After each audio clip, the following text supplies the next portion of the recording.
Aku hanya melewatkan 108 panggilan telepon dari CEO wanita, King Mei yang menderita autisme sejak kecil. Berpikir aku meninggalkannya lagi, lalu mengurung dirinya di ruang belajar, mengambil pisau kecil dan mulai melukai diri sendiri. Saat aku menerima berita itu, dan segera kembali ke villa keluarga Xia, aku melihat sekelompok orang berdiri di aula. Aku memandang pelayan, dan bertanya dengan cemas, apa yang terjadi dengan Wan Ning? Pelayan menghela nafas. Nona mengunci dirinya di ruang belajar. Setelah makan malam siap, aku sudah memanggilnya berkali-kali, tapi tak ada respon sama sekali. Setelah mendengar kata-kata pelayan, aku semakin khawatir, memutuskan untuk mencari orang agar membuka pintu dengan paksa. Pelayan sedang bersiap berbalik untuk memberi perintah. Aku menghentikannya lagi, tunggu dulu. Menabrak pintu mungkin akan melukai Wan Ning. Seharusnya ada kunci cadangan di rumah, kan? Pelayan buru-buru berkata, ada. Aku sekarang juga akan ambil. Pelayan segera membawa kunci cadangan ruang kerja dan memberikannya padaku. Aku memegang kunci dan berlari terburu-buru ke atas. Sampai di depan pintu ruang kerja, aku terlebih dulu mengetuk pintu, dan bertanya ke dalam, adik Wan Ning, bisa buka pintunya? Namun yang kuterima hanyalah keheningan. Orang di dalam tidak merespons, dan tidak membuka pintu. Saat itu, ujung pisau di tangan Xia Wan Ning sudah menembus kulit di dadanya. Dia seolah mendengar suaraku memanggilnya. Detik berikutnya dia menggelengkan kepala, menolak pikiran itu. Bagaimana bisa? Li Chen sudah pergi. Dia tidak akan pernah datang untuk mencariku lagi. Saat Xia Wan Ning menggenggam pisau dan bersiap untuk masuk lebih dalam, pintu ruang baca terbuka dengan suara klak. Aku membuka kunci dengan kunci cadangan. Melalui koridor di luar, cahaya masuk ke ruang baca. Aku melihat ruangan itu berantakan. Tatapan gelisah mencari sosok Xia Wan Ning. Saat melihat Xia Wan Ning, pupil mataku menyempit. Jantungku hampir berhenti berdetak. Wan Ning jangan keluar. Sahabat Xia Wan Ning, Lin Muyao dan Wen Qiao juga melihatnya. Mereka tidak berani bertindak gegabah. Saat ini hanya aku yang bisa menyelesaikannya. Xia Wan Ning mengangkat kepala dan melihat ke pintu, berkedip dengan mata indah yang tanpa semangat. Mengira itu hanya halusinasi yang dia alami. Wajah yang pucat tersenyum. Melihat kembali kakak Yi Chen palsu. Aku melihat pisau di tangan Xia Wan Ning diletakkan di posisi dada kiri. Darah sudah merembes dari gaun putih. Takut Taiji kaget, tidak berani mendekat sekaligus. Hanya bisa berjalan perlahan maju, berhenti di jarak 2 meter darinya. Wan Ning, kau lihat aku. Aku benar-benar ada. Kau turunkan pisaumu ya. Xia Wan Ning tidak percaya, terus menatapku. Takut di detik berikut aku akan menghilang. Sedikit kekanak-kanakan, tidak bisa berkata baik. Kakak Yi Chen tidak menginginkanku lagi. Melihat Xia Wan Ning saat itu, hatiku sangat sakit. Wan Ning, aku tidak pernah meninggalkanmu. Lihat, bukankah aku berdiri di sini? Melihat ekspresi Wan Ning sedikit melunak, aku melanjutkan berkata, aku sangat merindukanmu. Bisakah kamu memelukku? Tatapan Wan Ning tertuju padaku dengan erat. Hatinya sedang berjuang. Dia sangat takut. Takut semuanya yang dilihat hanyalah palsu. Setelah memastikan ini bukan mimpi, Wan Ning menunduk melihat sebilah pisau di tangannya, melepaskannya dan melempar ke samping. Aku melihat Wan Ning akhirnya membuang pisau itu, segera maju dan memeluknya erat. Wan Ning mengangkat tangan ingin memeluk. Aku melihat tanganku penuh bercak darah. Berhenti. Gerakan berikutnya, tanganku kotor. Tunggu aku cuci tangan dulu, boleh? Aku tetap memeluk Xia Wan Ning dengan erat, tidak melepaskan tangan. Tidak apa-apa, tidak kotor, tidak sama sekali kotor.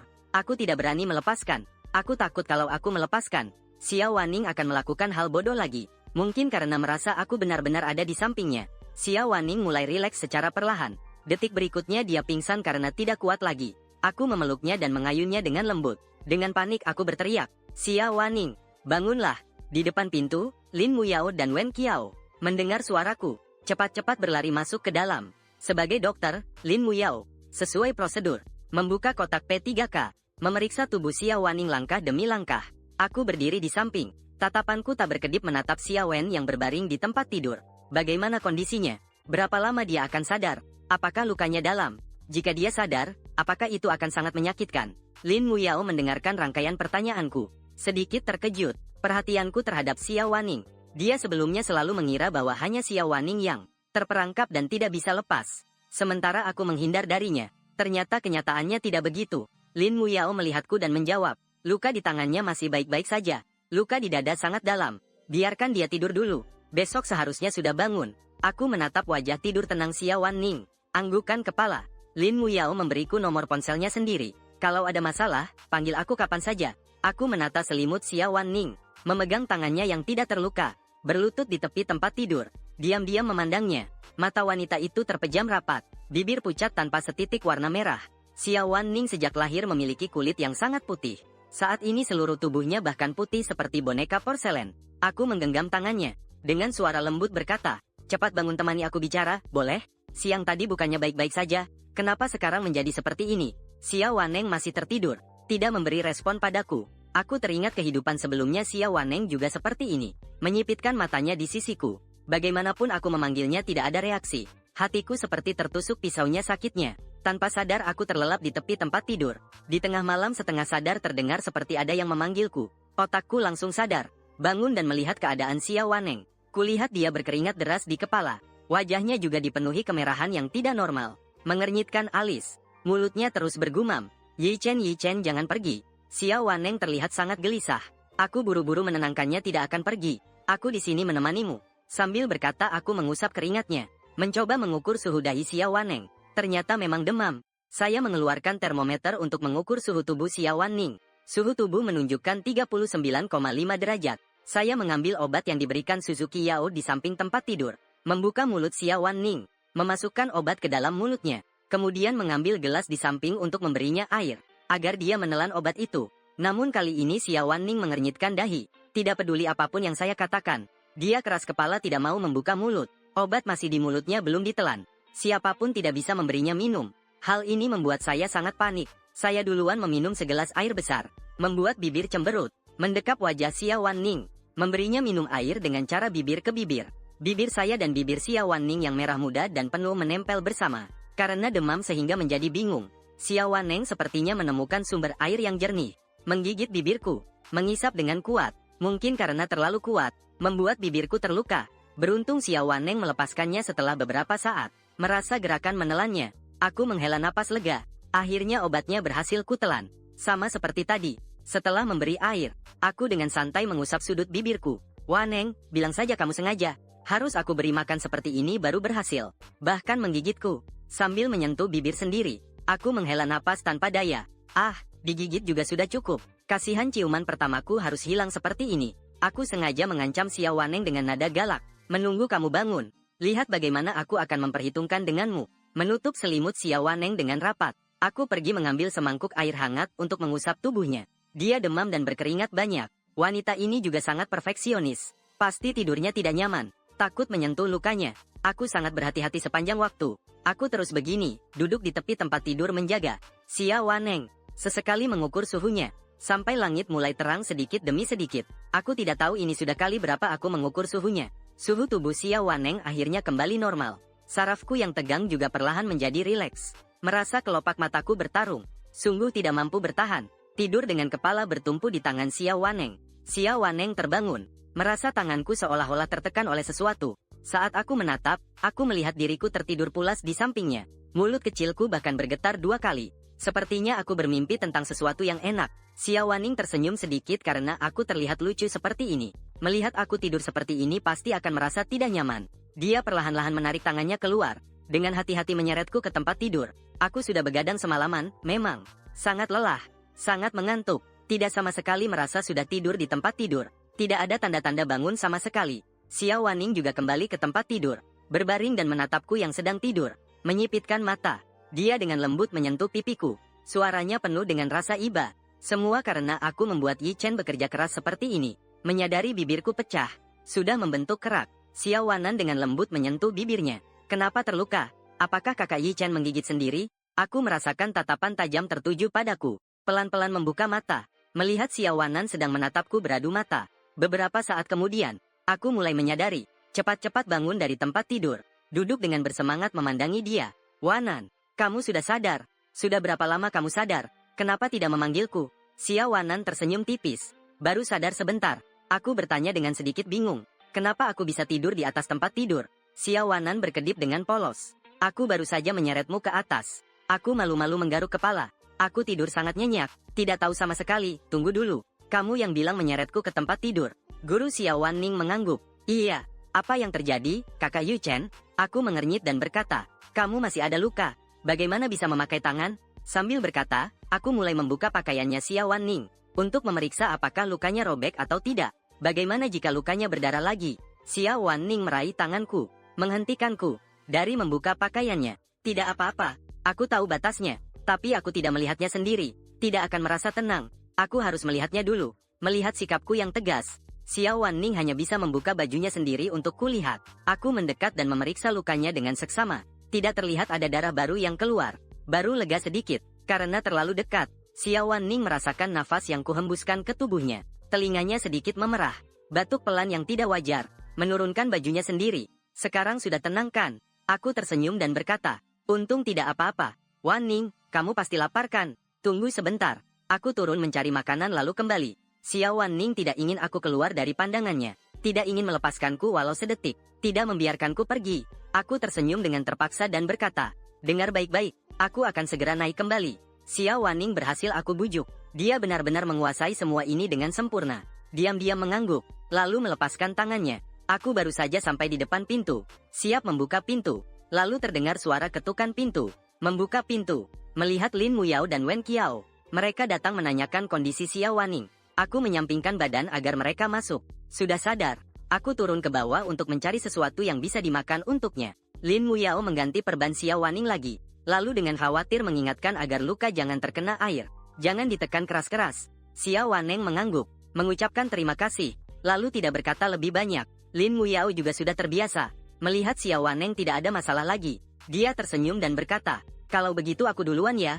Aku kebetulan membawa bubur sambil berjalan ke pintu kamar. Lalu melihat Lin Muyao sedang bersiap pergi. Menganggukkan kepala sebagai salam. Wen Qiao melihat Lin Muyao pergi. Tidak bisa terus-menerus jadi batu sandungan di sini. Juga segera berkata, Kak Waneng, istirahatlah dengan baik. Aku juga pergi dulu ya. Setelah berkata begitu langsung melesat keluar kamar. Aku penasaran melihat Wen Qiao yang lari sangat cepat sambil berjalan menuju tempat tidur Xiao Waneng.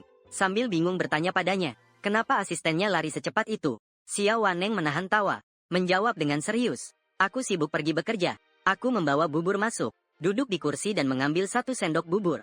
Didekatkan ke mulut dan ditiup. Lalu memberikannya pada Xiao Wanyu, buka mulut. Xiao Waneng agak malu, membiarkan aku merawatnya seperti ini. Mengulurkan tangan mengambil mangkuk dariku. Aku sendiri yang akan makan. Aku mengerutkan alis sedikit berkata, tanganmu juga terluka. Waneng, apa kamu tidak suka aku memberi makanmu? Xiao Waneng tanpa ragu menjawab suka aku. Baru tersenyum puas. Melihat Xiao Waneng dengan patuh makan setelah itu. Aku melanjutkan memberi makan sendok demi sendok. Setelah makan setengah mangkuk bubur. Saat aku mengarahkan makanan ke mulutnya lagi. Xiao Wanning menggeleng dan berkata, tidak ada nafsu makan. Tidak ingin makan lagi. Aku melihat Xiao Wanning makan sangat sedikit. Masih tersisa setengah mangkuk di mangkuknya. Seperti sedang membujuk anak kecil. Makan 1 suap lagi, bagaimana? Adik Wanning paling nurut, kan? Xiao Wanning memang nurut dan makan 1 suap lagi. Aku tahu dia baru saja demam. Tubuhnya tidak merasa enak. Pasti tidak ada nafsu makan. Jadi aku tidak memaksanya lagi. Sementara aku sudah membuang-buang waktu sepanjang malam. Sangat lapar. Sendiri saja makan bubur yang tersisa. 1 suap demi 1 suap aku masukkan ke mulutku. Xiao Wanning melihat aku makan bubur yang tersisa darinya. Terkejut sampai membuka mulut. Terdiam dan memanggil 1 kali. Aku menuangkan sesendok bubur ke mulutku. Melihatnya dengan bingung. Bertanya dengan suara tidak jelas. Ada apa? Xiao Waneng tersenyum. Menggeleng kepala, tidak apa-apa. Lalu mengambil selembar tisu di samping tempat tidur. Tolong lap sudut mulutku. Melihat bekas luka di bibirku. Dia ragu sebentar. Tetap bertanya, bibirmu terluka bagaimana bisa? Xiao Waneng tidak bertanya lebih lanjut. Aku hampir lupa bibirku terluka karena gigitan. Sekarang sudah tidak sakit lagi. Setelah selesai makan bubur yang tersisa, aku menjilat sudut bibir. Kebetulan menjilat bagian yang berskor. Aku sempat tidak tahu harus berkata apa. Tidak mungkin langsung bilang itu yang menggigit, kan? Dia pasti sendiri juga nggak tahu kapan dia menggigit. Aku berpikir sebentar. Menjawab digigit oleh anak kucing. Xiao Waneng tidak percaya. Mengamati ekspresiku dengan teliti. Mana ada anak kucing yang digigit kucing liar di pinggir jalan. Setelah bicara aku bangkit dan bersiap pergi. Kalau tidak pergi sekarang, Xiao Waneng terus bertanya. Aku benar-benar tidak tahu harus membuat alasan apa lagi. Tapi Xiao Waneng sama sekali tidak memberi kesempatan untuk pergi. Baru saja aku berdiri, dia menarikku kembali. Dia berbaring di pelukanku. Mata besar yang cantik. Dengan sedikit rasa tersinggung, ingin lari. Aku tersenyum canggung. Tidak, tidak. Aku agak lapar. Hanya ingin cari makan sedikit lagi. Xiao Wanning mengambil ponsel di samping. Kalau begitu aku akan suruh orang mengantarkan 1 porsi makanan lagi. Aku menarik Xiao Wanning. Menghentikannya membuat panggilan. Tidak perlu. Xiao Wanning meletakkan ponsel. Tersenyum tipis berkata, ayo bicara. Apa sebenarnya yang terjadi dengan mulutnya? Xiao Wanning sebenarnya agak ragu. Kemungkinan dia sendiri yang menggigitnya. Karena saat itu dia demam dan bingung. Masih sedikit merasakan. Sepertinya dia menggigit sesuatu sendiri. Ingatannya tidak terlalu jelas. Jadi dia bersikeras bertanya, ingin aku beri dia jawaban pasti. Katanya digigit kucing. Apakah itu memarahinya? Xiao Wanning menggelengkan kepala dengan tak berdaya lalu tersenyum. Kakak Li Chen benar-benar bodoh. Tidak tahu harus membuat alasan yang mudah dipercaya. Aku sudah tahu Xiao Wanning tidak semudah itu memaafkan. Aku hanya bisa mengusap kepalanya. Dengan suara lembut berkata, sebenarnya aku tadi malam mengunyah drumstick ayam. Tidak sengaja menggigit diriku sendiri. Xiao Wanning mengernyitkan alis. Alasan ini terdengar jauh lebih masuk akal daripada digigit kucing liar. Melihat aku seperti ini, sepertinya tidak berniat memberitahunya. Dia pun tidak bertanya lagi. Tapi melihat luka Xiao Wanning, wajahku perlahan menjadi suram. Sikap serius yang belum pernah ada sebelumnya. Bertanya mengapa dia menyakiti dirinya sendiri. Kau tahu ini sangat berbahaya bukan? Xiao Wanning menunduk tanpa bicara. Aku lanjut berbicara. Wanning janji padaku, nanti jangan pernah melakukan hal yang menyakiti dirimu ya. Xiao Wanning memiringkan kepala memandangku. Ekspresi serius. Mengangguk pelan. Menyetujui. Asal kamu tidak pergi. Ayahku tidak menginginkanku. Aku akan melakukan apa saja yang kamu katakan. Tapi kata-kata ini hanya bisa dipikirkan Xiao Wanning dalam hati. Tidak berani membiarkanku tahu dia bersandar di bahuku. Rasa kantuk datang menghampiri. Mengucek mata. Matanya berlinang air mata. Aku berkata dengan suara lembut. Berbaringlah dan tidurlah lagi sebentar. Xiao Wanning dengan mata yang setengah tertutup. Kalau begitu kamu temani aku tidur. Aku terdiam sesaat. Tersenyum dan mengangguk pelan. Keduanya berbaring di atas tempat tidur seperti itu. Pada awalnya, masih ada sedikit ruang di tengah. Tidak lama kemudian, Xiao Wanning menutup mata dan mulai merapat ke sisiku. Seolah mencari posisi yang paling nyaman. Mengulurkan tangan memeluk pinggangku tanpa bergerak. Akhirnya tertidur pulas. Kami tidur sangat lama kali ini. Saat hari mulai gelap, Xiao Wanning terbangun lebih dulu. Kami tetap dalam posisi berpelukan. Melihat aku masih tidur, Xiao Wanning hanya diam menatapku. Tiba-tiba pintu kamar tidur terbuka dengan suara klik. Ibu Xiao Wanning, Shen Hui, masuk ke dalam. Xianing, kamu apa-apa? Xiao Wanning tidak menghiraukan ibunya. Hanya memberi Shen Hui ekspresi yang sedikit pelan. Shen Hui melihat adegan di depan mata. Langsung terkejut. Kenapa di tempat tidur putrinya seperti ada seorang pemuda tidur?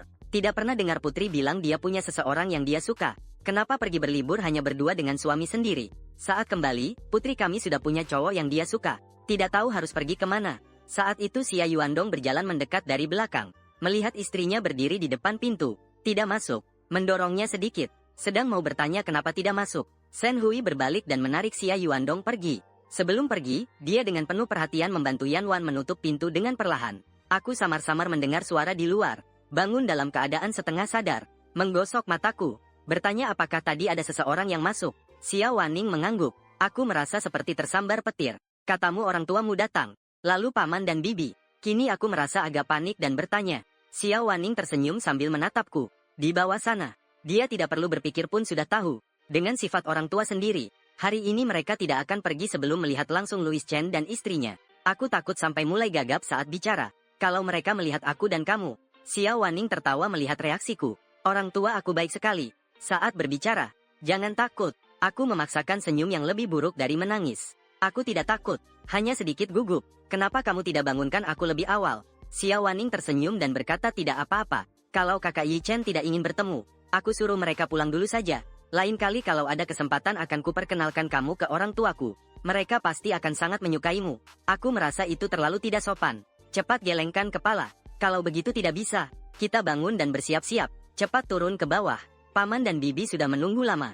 Xiao Wanning tertawa pelan. Santai saja, tidak perlu terburu-buru. Aku cepat-cepat turun dari tempat tidur. Baru berlari 2 langkah, aku kembali ke sisi Xiao Wanning. Hampir lupa kamu terluka.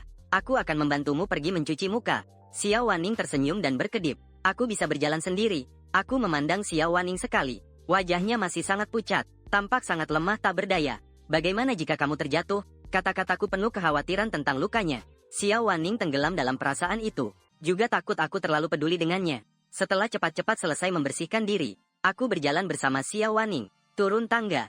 Semakin berjalan aku semakin gugup. Tidak tahu apa yang akan terjadi nanti. Xiao Wanning merasakan ketidaknyamananku. Dia dengan inisiatif memegang tanganku. Tidak apa-apa. Jangan takut. Orang tua Xiao Wanning sudah lama melihat kami. Melihat tangan kami yang saling menggenggam. Shen Hui tersenyum di wajahnya. Terus menatapku. Xiao Wanning memperkenalkan kami kepada mereka. Ayah, ibu. Ini Lu Yichen. Aku tersenyum dan mengangguk menyapa. Halo paman. Halo bibi. Shen Hui dan Xia Yuandong sama-sama tersenyum dan mengangguk. Tuan Lu, kan? Jangan terlalu kaku. Saya mengangguk sopan dan kembali memanggil paman dan bibi dengan nama mereka saja. Kemudian saya memberi isyarat pada Xia Wanning untuk melepaskan dulu. Menggenggam tanganku. Siapa sangka dia masih belum melepas. Langsung menggandengku berjalan ke samping dan duduk. Lalu dia sendiri duduk di sampingku. Shen Hui sangat senang memandangku. Yi Chen ya, aku langsung suka saat melihatmu. Kamu benar-benar tampan. Seandainya aku punya anak seperti kamu pasti bagus. Xia Wanning mendengar ibunya berkata seperti itu. Kekuatan di tangan jadi bertambah beberapa derajat. Hati sangat kesal. Detik berikutnya dia jangan sampai memanggil Lu Yichen. Sebagai anaknya, dia tidak mau punya kakak. Dia mau punya suami. Memikirkan itu Xia Wanning segera memanggil ibunya. Bagaimana mungkin Shen Hui tidak tahu maksud putrinya sendiri? Tersenyum dan tidak membalas. Terus bicara denganku. Sayang sekali memiliki anak perempuan seperti ini. Aku mendengar kata-kata Shen Hui.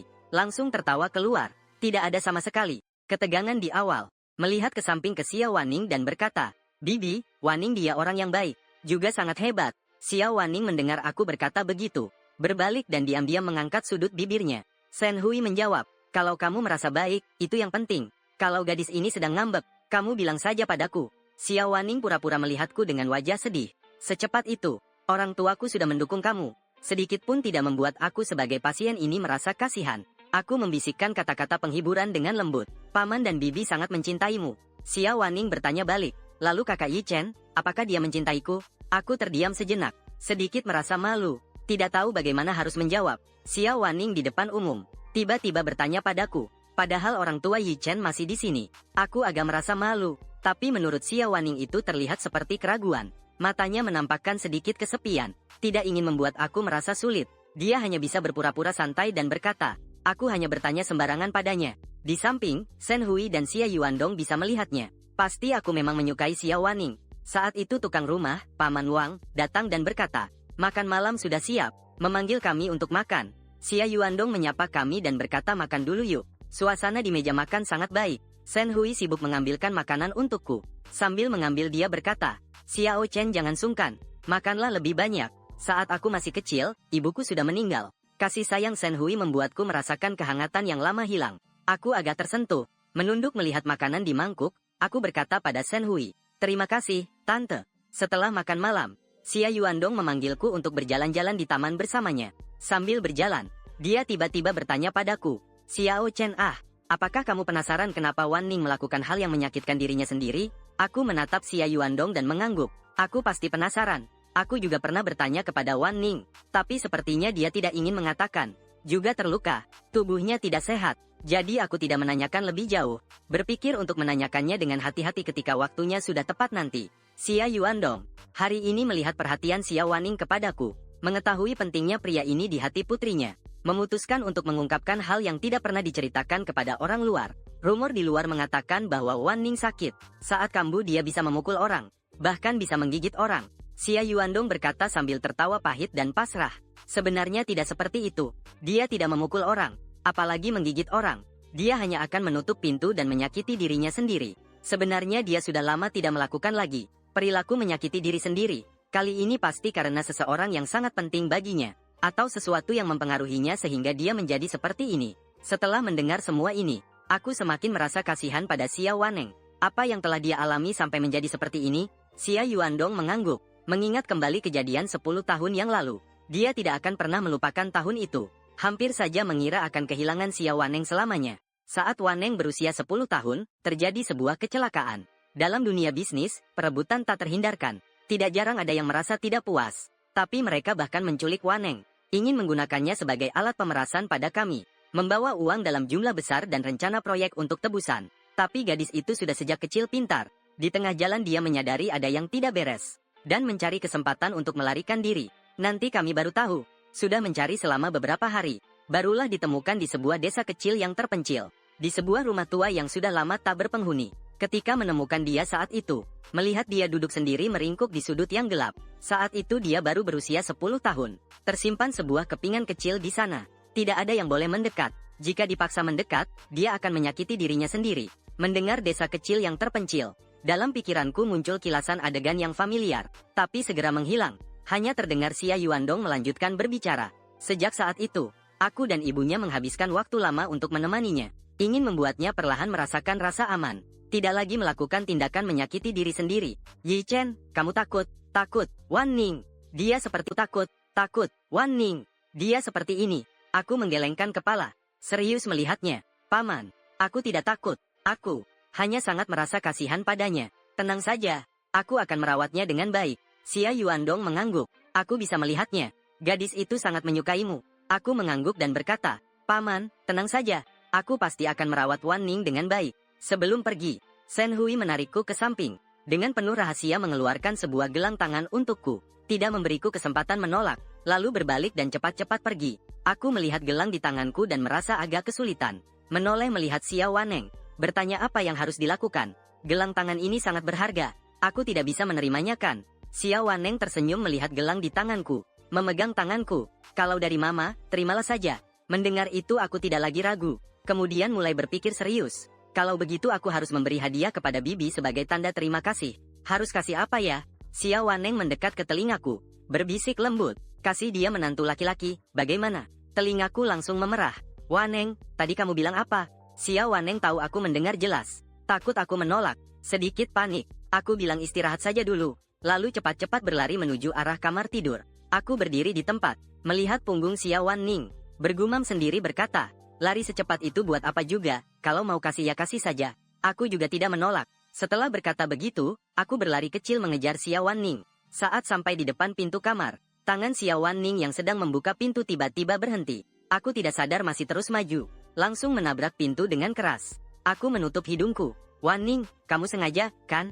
Xia Wanning melihatku seperti ini pasti merasa aku sakit karena terbentur. Dengan cemas, dia menggeser tanganku. Maaf, aku tidak sengaja. Apakah sangat sakit? Biar aku lihat. Melihat betapa cemasnya dia, aku menangis lalu tertawa. Kalau kamu ingin menggantinya, berikan dirimu padaku. Xia Wanning tubuhnya membeku. Dengan wajah penuh kebingungan menatapku. Apakah kamu serius? Aku mengangguk dengan keras. Serius, lo. Xia Wanning memelukku dengan erat, menundukkan kepala dan menyembunyikan wajah di dadaku. Segalanya milikku adalah milikmu. Apapun yang kamu mau, aku akan berikan. Aku mengangkat tangan dan mengelus kepalanya. Dengan suara lembut berkata, aku hanya ingin kamu. Aku ingin kamu baik-baik saja. Jangan pernah terluka lagi. Xia Wanning memelukku erat-erat. Aku tidak akan lagi. Dengan Yi Chen bersamaku, aku akan selalu baik-baik saja. Mendengar Xia Waneng berkata seperti itu, aku tak bisa menahan rasa penasaran.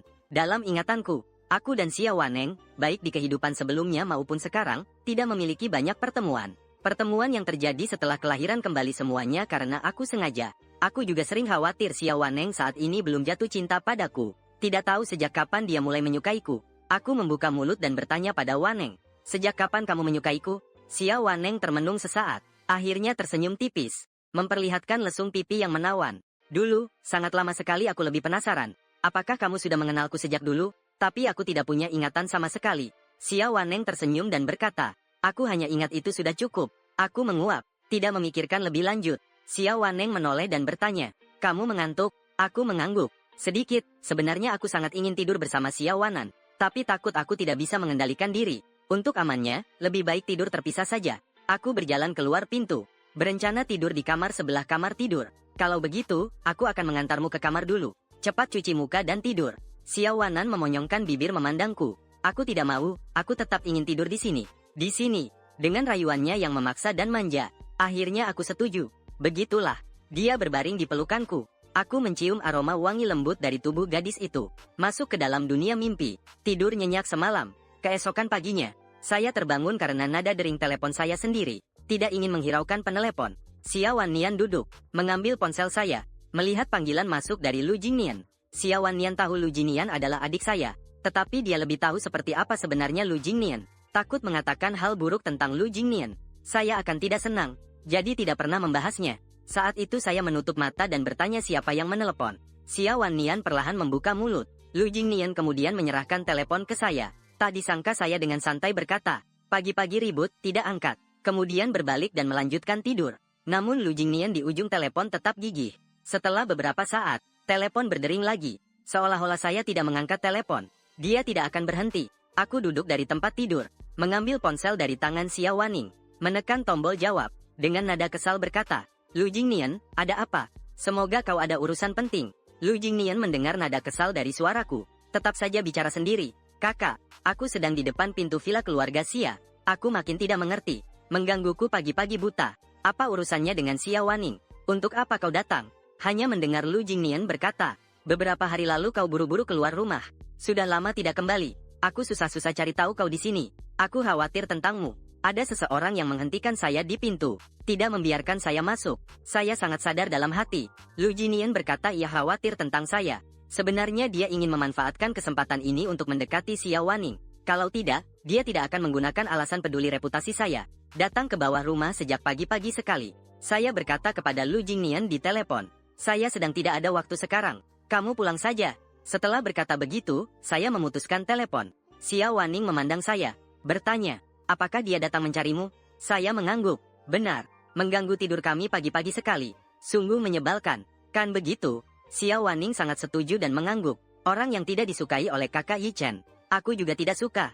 Tertawa kecil. Tertawa terbahak-bahak. Menepuk lembut pipi lembut Wan Ning. Kuceritakan pada adik Wan Ning. Perilaku seperti ini jika terjadi di zaman dahulu. Pasti benar-benar seorang selir iblis. Xia Wan Ning menatapku dan berkata, selama aku bisa bersamamu, aku rela menjadi selir iblis. Ku peluk Xia Wan Ning sambil tersenyum dan berkata, memang benar-benar selir iblis sejati. Xia Wan Ning mengangkat alisnya. Kalau aku tidak melakukan hal yang selir iblis lakukan, rasanya tidak adil dengan gelar ini. Setelah berkata begitu, dia mengaitkan daguku, mengangkat wajah dan menciumnya. Tapi ternyata dia tidak mencium bibirku. Dia mencium punggung tanganku. Aku menutupi mulut agar Xia Wan Ning tidak mencium. Tidak boleh cium.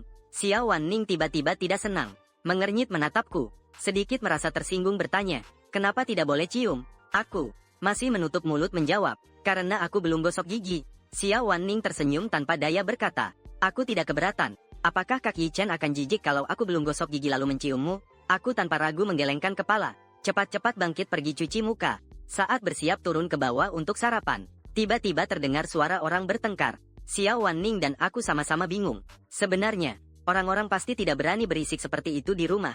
Aku sudah menebak sebagian besar. Xia Wan Ning juga tahu apa yang terjadi. Belum turun tangga, sudah melihat Lu Jingnian ditangkap oleh dua penjaga di pintu gerbang.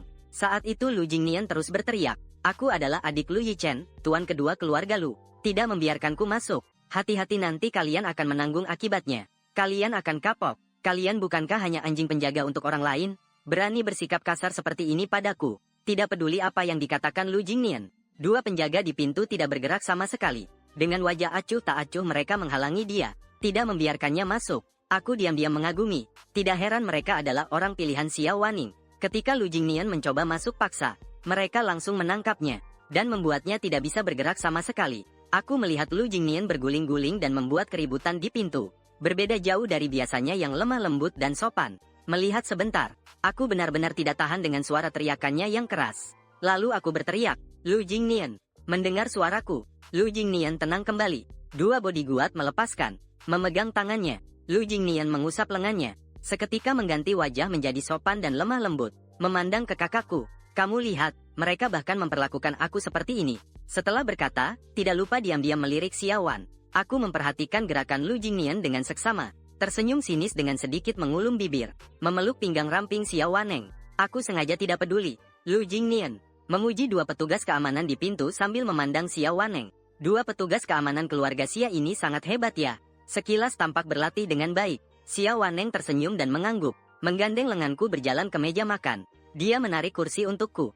Kemudian duduk di sebelahku. Aku mengambilkan semangkuk bubur hangat untuknya. Sepertinya kami hanya saling menatap dan lupa. Lu Jingnian yang masih terhalang di pintu.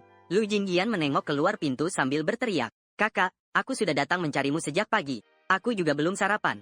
Aku memang bertanya tapi tahu jawabannya. Lalu, Lu Jingnian melihatku lalu memandang lagi.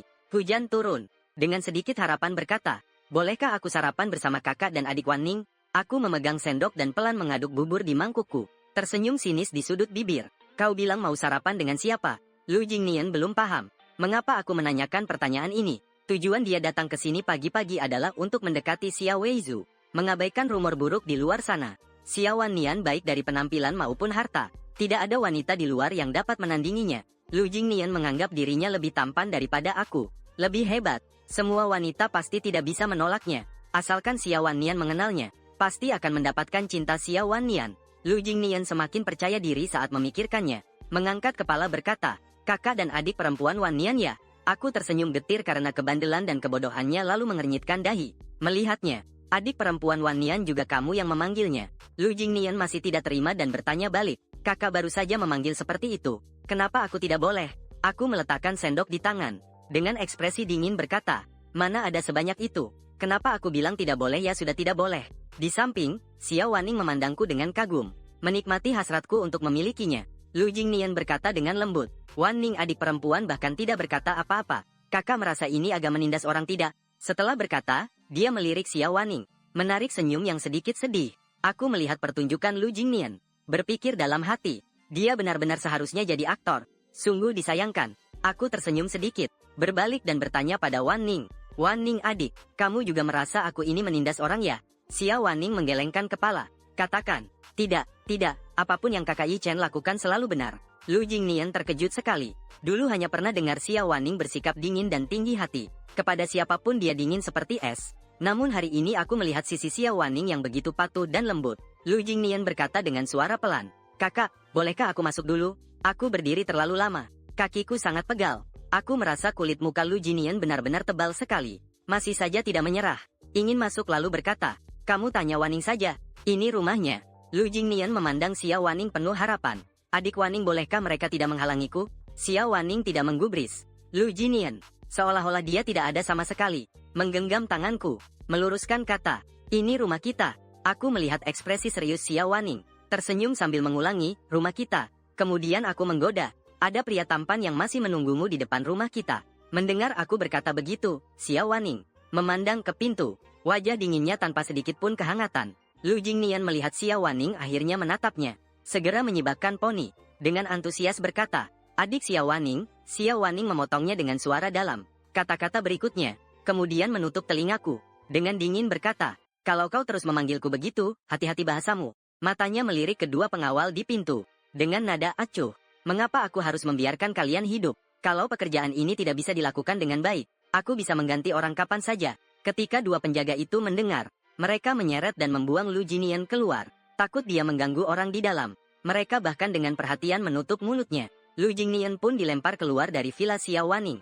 Sepanjang jalan bergumam, tidak bisa mengucapkan sepatah kata pun. Aku melihat Lu Jingnian ditarik pergi. Sangat senang, seolah-olah sedang menonton pertunjukan. Xiao Waning bertanya dengan sedikit bingung. Begitu senangnya. Bukankah kamu dulu dekat dengan adik ini? Kenapa hari ini berbeda? Aku menundukkan pandangan. Suaraku agak lesu. Dulu aku telah melakukan banyak kesalahan. Aku juga salah menilai banyak orang. Xiao Waning tidak ingin melihat aku menunjukkan sedikit kesedihan. Mengangkat semangkuk bubur untuk memerahku makan. Kalau tidak dimakan sekarang sudah dingin. Xiao Waning duluan makan satu suapan. Lalu memberiku makan. Kami seperti itu, masing-masing satu suapan sampai sarapan habis. Setelah Lu Jingnian diusir keluar, dia menyimpan kemarahan di dalam hati. Tidak punya tempat untuk melampiaskan. Dia menyalahkan aku atas semua penghinaan yang dia terima hari ini. Mengulang ingat sikapku belakangan ini. Dia sadar dengan jelas. Aku sudah berubah. Dia naik mobil, mengeluarkan ponsel dan menelpon Sukian. Setelah tersambung, dia hanya berkata satu kalimat. Temui aku di tempat biasa. Kemudian langsung mengemudi pergi. Di hotel yang sangat besar. Di atas karpet, pakaian pria dan wanita berserakan di sofa.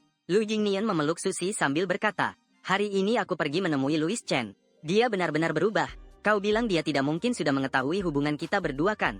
Susi berpikir sejenak. Dengan percaya diri berkata, kita seharusnya tidak menunjukkan jejak apapun. Lu Jingnian menceritakan apa yang terjadi pagi ini. Setelah mendengar Susi berpikir sejenak, tersenyum sinis. Tatapannya menjadi tajam. Kalau tidak bisa bertemu dia, kita ciptakan kesempatan untuk bertemu. Bukankah sebentar lagi sekolah akan dimulai? Tak boleh menolak sebelum sekolah dimulai. Nanti beberapa hari lagi ajak teman-teman sekelas untuk mengadakan pesta. Dia pasti akan datang. Saat itu kita hanya perlu mempersiapkan lebih awal. Jamin aman dan tanpa celah. Aku ingin melihat bagaimana putri tunggal keluarga Xia yang terhormat. Apakah dia keberatan bersama seorang pria yang pernah tidur dengan orang lain? Lu Jingnian tidak menyangka Su Qian bisa memikirkan rencana sekotor itu. Tetapi dia cukup menantikan untuk melihat adegan itu. Lalu mengangguk dan berkata, baiklah, aku akan mengikuti kata-katamu. Di villa berikutnya, di taman yang penuh dengan bunga matahari, aku dan Xiao Waning berdua duduk di ayunan. Angin sepoi-sepoi bertiup, menggoyangkan hamparan bunga yang luas. Kaki kecil Xiao Waning bergoyang-goyang di ayunan tanpa pola. Aku bertanya dengan penasaran, adik Waning, bukankah biasanya orang menanam bunga mawar dan semacamnya? Kenapa kamu menanam bunga matahari seluas ini? Xiao Waning memandangku dengan serius. Dulu saat kamu tidak ada, aku sering datang ke taman dan tinggal lama di sana. Aku selalu merasa saat melihat bunga matahari ini, seolah kamu ada di sisiku. Aku bertanya dengan bingung, kenapa ya? Apakah aku terlihat seperti bunga matahari ini? Xia Wanning tersenyum berkata, karena kakak Yi Chen adalah matahariku, adalah cahaya dalam hidupku. Mendengar itu aku tak tahan memeluk Xia Wanning. Dengan suara lembut berkata, nanti aku akan selalu menemanimu. Xia Wanning membuka mulutnya, sepertinya ingin mengatakan sesuatu tapi ragu-ragu. Akhirnya mengumpulkan keberanian bertanya, kakak Yi Chen, bolehkah kamu tinggal bersamaku? Setelah berkata, dia menyentuh hidungnya, bernapas dengan hati-hati. Seluruh tubuhnya terlihat sangat gugup, sepertinya sedikit takut mendengar jawabanku. Dia berbisik pelan sambil menambahkan, kalau tidak apa-apa juga, aku sering pergi ke sana. Kata-katanya belum selesai. Tiba-tiba aku mendengar jawaban jernihku. Boleh saja. Aku melanjutkan berkata, aku ingin tinggal bersamamu. Awalnya aku takut kamu tidak setuju. Sedang mikir cari alasan apa supaya kamu langsung bilang iya. Tapi tidak kusangka kamu yang lebih dulu mengatakannya. Aku sangat senang. Xia Wanning awalnya pikir aku tidak akan setuju. Mendengar aku berkata seperti itu, matanya langsung berkilau penuh kebahagiaan. Seluruh dirinya merasa terkejut sekaligus bersemangat. Dia tidak sabar berkata, nanti malam aku panggil orang untuk memindahkan semua barangmu ke sini. Aku menggelengkan kepala, berkata, aku tidak perlu, aku akan pulang sendiri nanti. Ambil beberapa barang lalu kembali. Xia Wanning segera berkata, aku akan menemanimu. Aku tidak setuju, tapi takut dia marah sendirian di rumah. Akhirnya dengan sabar aku menenangkannya. Lukanya belum sembuh. Harus istirahat dengan baik agar cepat sembuh. Lihat, Xia Wanning masih menundukkan pandangannya. Aku pun menjaminnya lagi. Wanning, aku akan segera kembali. Kamu harus tetap di rumah dan menungguku dengan baik. Baru kemudian Xia Wanning tersenyum. Mengangguk berkata, aku akan berhati-hati di jalan. Aku akan pulang dan menghadapi keluarga Lu. Tapi Xia Wanning memang kurang tepat. Sendirian di rumah, Xia Wanning memutuskan untuk memperbaiki rumah kita dengan baik. Biar aku tinggal dengan nyaman.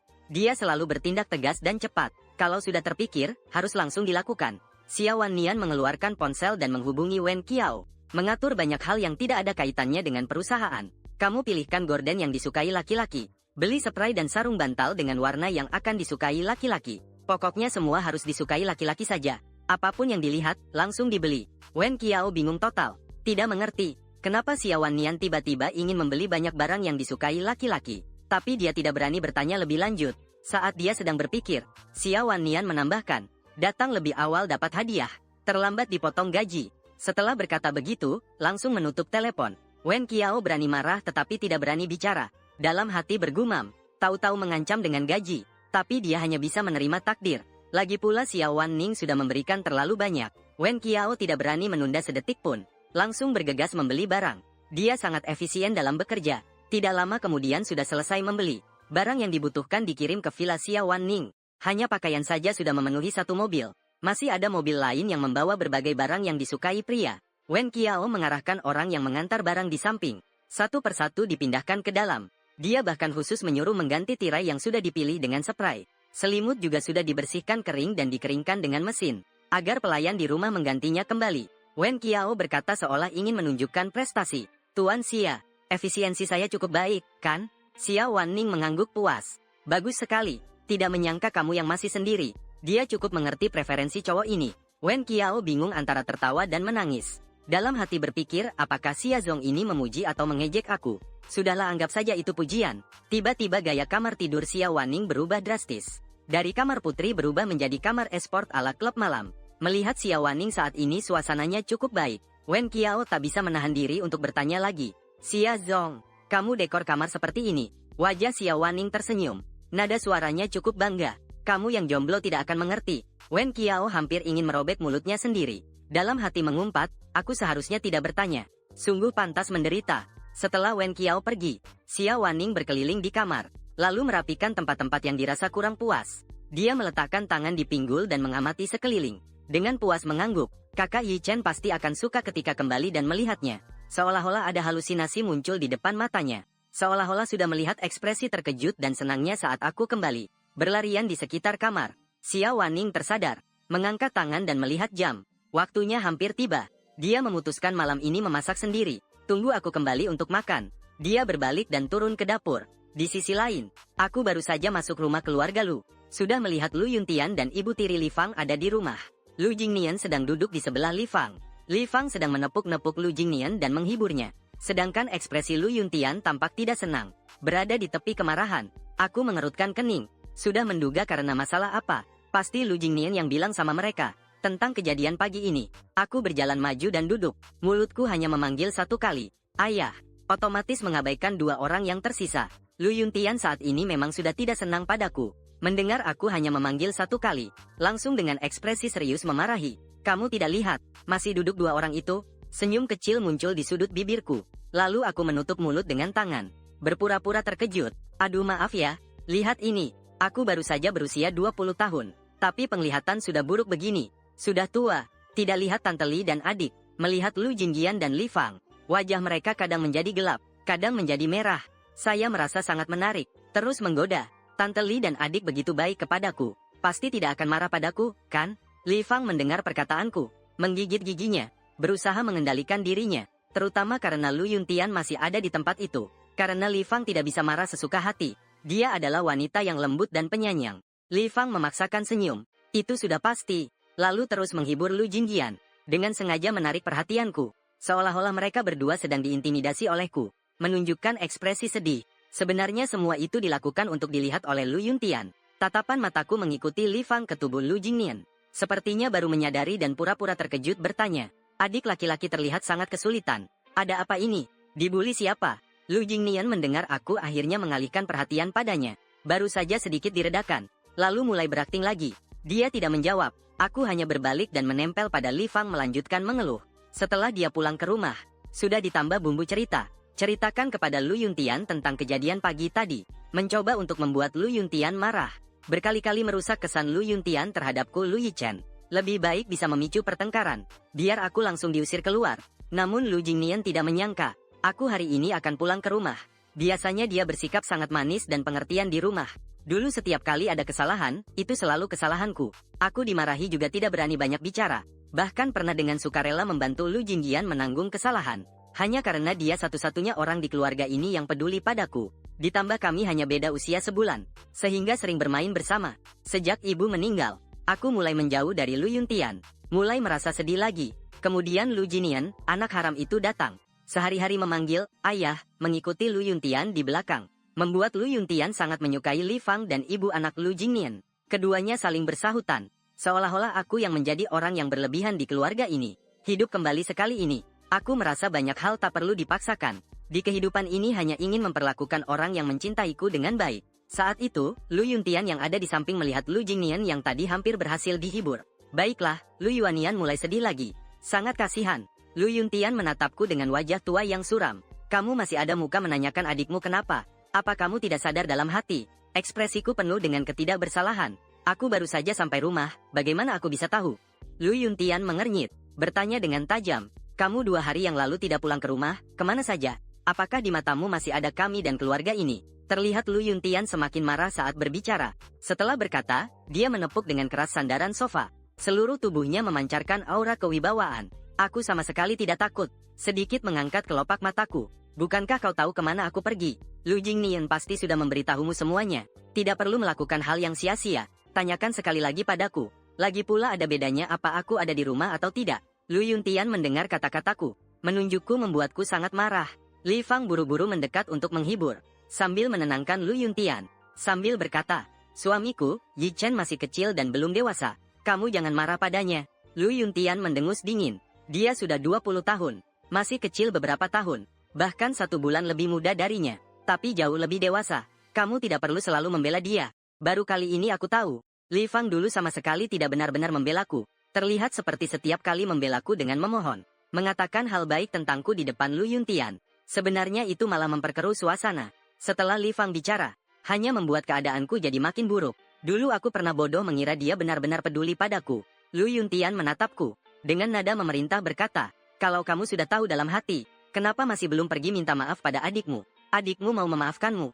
Masalah ini bisa diakhiri begitu saja. Aku seolah mendengar sebuah lelucon besar. Dengan ejekan dingin. Kenapa aku harus minta maaf padanya? Lu Yuntian dengan marah menatapku. Kamu sudah beberapa hari tidak pulang ke rumah.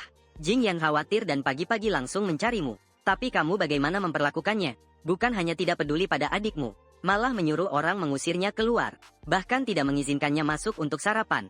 Yi Chen, kapan hatimu menjadi begitu kejam? Lu Jingnian yang terus diam di samping melirikku, lalu melihat ke Lu Yuntian. Dengan suara serak berkata, "Ayah, jangan marahi kakak. Aku tidak apa-apa. Tak perlu kakak minta maaf. Jangan paksakan dia." Aku tertawa melihat pertunjukan Lu Jingnian. Harus aku akui, dia dan Li Fang. Aku tertawa melihat pertunjukan Lu Jingnian.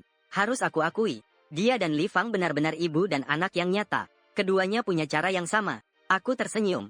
Kalau begitu aku harus berterima kasih pada adik sebesar ini. Aku ada urusan, aku pergi dulu. Setelah bilang begitu, aku tidak ingin membuang waktu dengan mereka lagi. Bangkit berdiri dan bersiap naik ke atas untuk membereskan barang yang ingin aku bawa. Sebelum pergi sudah janji makan malam bersama Xia Wanning. Kalau terus tertunda, kalau pulang terlambat, Xia Wanning pasti akan merasa cemas. Tapi baru saja aku berdiri, aku mendengar suara Lu Yuntian dan berhenti. Aku tetap berdiri di tempat, bertegur sapa dengan diam. Ada hal lain, Lu Yuntian juga berdiri, berjalan ke depanku, mengarah ke tempat duduk Lu Jinian, berkata, "Hari ini kalau kamu tidak minta maaf kepada adikmu, jangan harap pergi kemanapun." Saat ini aku juga datang. Sifatku agak kesal. Tekanan di sekitar langsung menjadi suram. Aku menatap Lu Yuntian dengan wajah dingin dan berkata, "Jangan harap." Lu Yuntian terkejut oleh aura yang aku pancarkan. Marah dan malu, mengangkat tangan. Tidak ragu sedikit pun, turun dengan keras. Hanya terdengar suara tepukan. Aku ditampar hingga wajahku memutar ke samping. Terlihat betapa kerasnya Lu Yuntian menamparkan. Segera muncul bekas tamparan merah di wajahku. Tapi tubuhku tetap berdiri tegak. Tamparan ini datang begitu tiba-tiba membuatku terkejut. Aku masih belum bereaksi. Tepukan tangan sudah mendarat di wajahku. Sungguh ceroboh. Hanya merasa wajah agak kebas. Lidah berputar perlahan di mulut. Menekan pipi sebentar. Sungguh agak sakit. Di sampingku, Li Fang dan Lu Jingnian melihat pemandangan ini. Saling menatap dengan nada sukacita menyelinap. Menunduk. Wajah menunjukkan senyuman penuh kesombongan. Tapi takut ketahuan. Jadi segera menghilang. Setelah sedikit menenangkan diri, aku mengepalkan tangan. Kemudian melepaskannya. Aku tersenyum sedikit. Melirik ke arah Lu Jingnian dan Li Fang. Kemudian memandang ke Lu Yuntian berkata, "Seperti yang kalian inginkan. Aku tidak akan kembali ke rumah ini lagi setelah tamparan ini. Aku menahan semuanya setelah itu." Sepatah nasihat. Sebaiknya jangan sengaja mengacaukanku. Kalau tidak, konsekuensinya tanggung sendiri. Setelah mengatakan itu, aku tidak peduli reaksi mereka. Meninggalkan mereka terpaku di tempat untuk mencerna. Apa yang baru saja aku katakan. Langsung naik ke lantai atas untuk mengambil barangku. Kembali ke kamar. Mengunci pintu. Ponsel berdering. Tanda pesan masuk memotong aku. Saat ini perasaan sedih. Aku mencari ponsel. Melihat pesan dari Xia Wanning yang mengirimiku pesan. "Bagaimana kakak Yi Chen? Apakah kamu butuh aku menjemputmu?" Aku melihat pesan Xia Wanning. Aku mengatupkan bibir. Saat ini aku sangat ingin dia memelukku. Sedang bersiap mengetik balasan bahwa aku akan segera pulang. Terpikir bahwa luka di wajahku pasti terlihat sangat jelek. Bangkit dan berjalan ke cermin untuk melihat. Ternyata sudah mulai bengkak. Aku saat itu merasa agak kesal. Bengkak seperti ini. Bagaimana aku bisa bertemu dengan Xia Wanning? Di sisi lain, Xia Wanning sudah menyiapkan makan malam sendiri di villa. Karena takut makanannya menjadi dingin.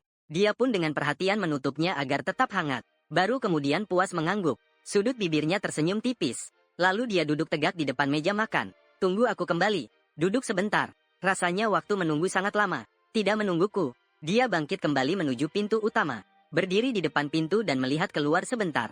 Dahi sedikit berkerut. Bayanganku pun tidak terlihat. Sudah tak terhitung ini kali keberapa.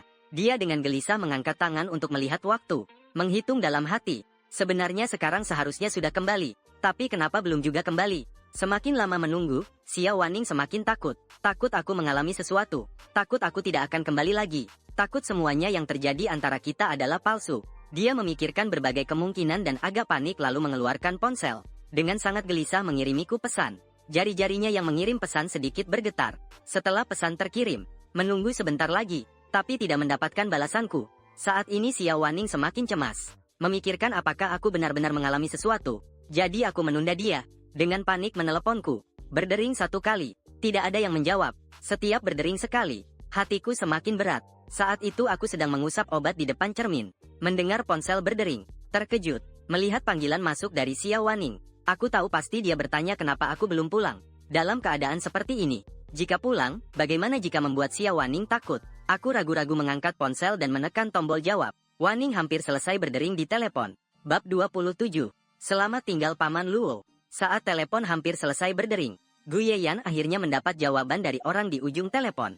Mendengar suara Luo Si yang ceria dan merdu dari sana, Gu Yehan menghela napas lega. "Hehe, kenapa belum kembali juga?" Luo Si tahu Gu Yehan sedang tidak sabar menunggu. apakah kamu merindukanku? Gu Yehan, sangat merindukan Luosi. Aku juga merindukanmu. Baru saja agak terganggu oleh sesuatu, tidak memperhatikan waktu. Gu Yehan mendengar Luosi ada masalah. Khawatir dia tidak bisa mengatasinya. Segera bertanya, perlu aku bantu? Luosi tidak perlu. Aku bisa menyelesaikannya sendiri. Gu Yehan, baiklah. Kalau begitu, kapan kamu akan kembali? Aku akan menjemputmu. Sambil berkata, langsung bangun dan mengambil kunci mobil. Bersiap keluar, mengemudi untuk menjemput Luosi. Luosi mendengar Gu Yehan mengatakan akan menjemputnya. Melihat wajahnya di cermin agak gugup. Kalau pulang seperti ini dan Gu Yehan melihat, pasti tidak baik, apalagi jelek. Jika Gu Yehan melihat dia terluka, pasti akan marah, akan khawatir. Bagaimana kalau pulang besok saja? Wajah sudah diolesi obat. Besok pasti bengkaknya sudah hilang. Nanti dia bisa menambah sedikit bedak di wajah. Gu Yehan tidak akan bisa melihatnya. Itu ide yang bagus. Merasa dirinya benar-benar pintar. Langsung berkata, Kakak Yehan, bolehkah aku pulang besok saja? Di sisi lain, Gu Yehan yang memegang kunci mobil mendengar kata Luosi. Berhenti melangkah dengan terburu-buru. Berdiri di tempat. Diam-diam mengepal kunci di tangan. Tidak menjawab. Luosi merasa udara menjadi hening. Tidak perlu bertanya sudah tahu.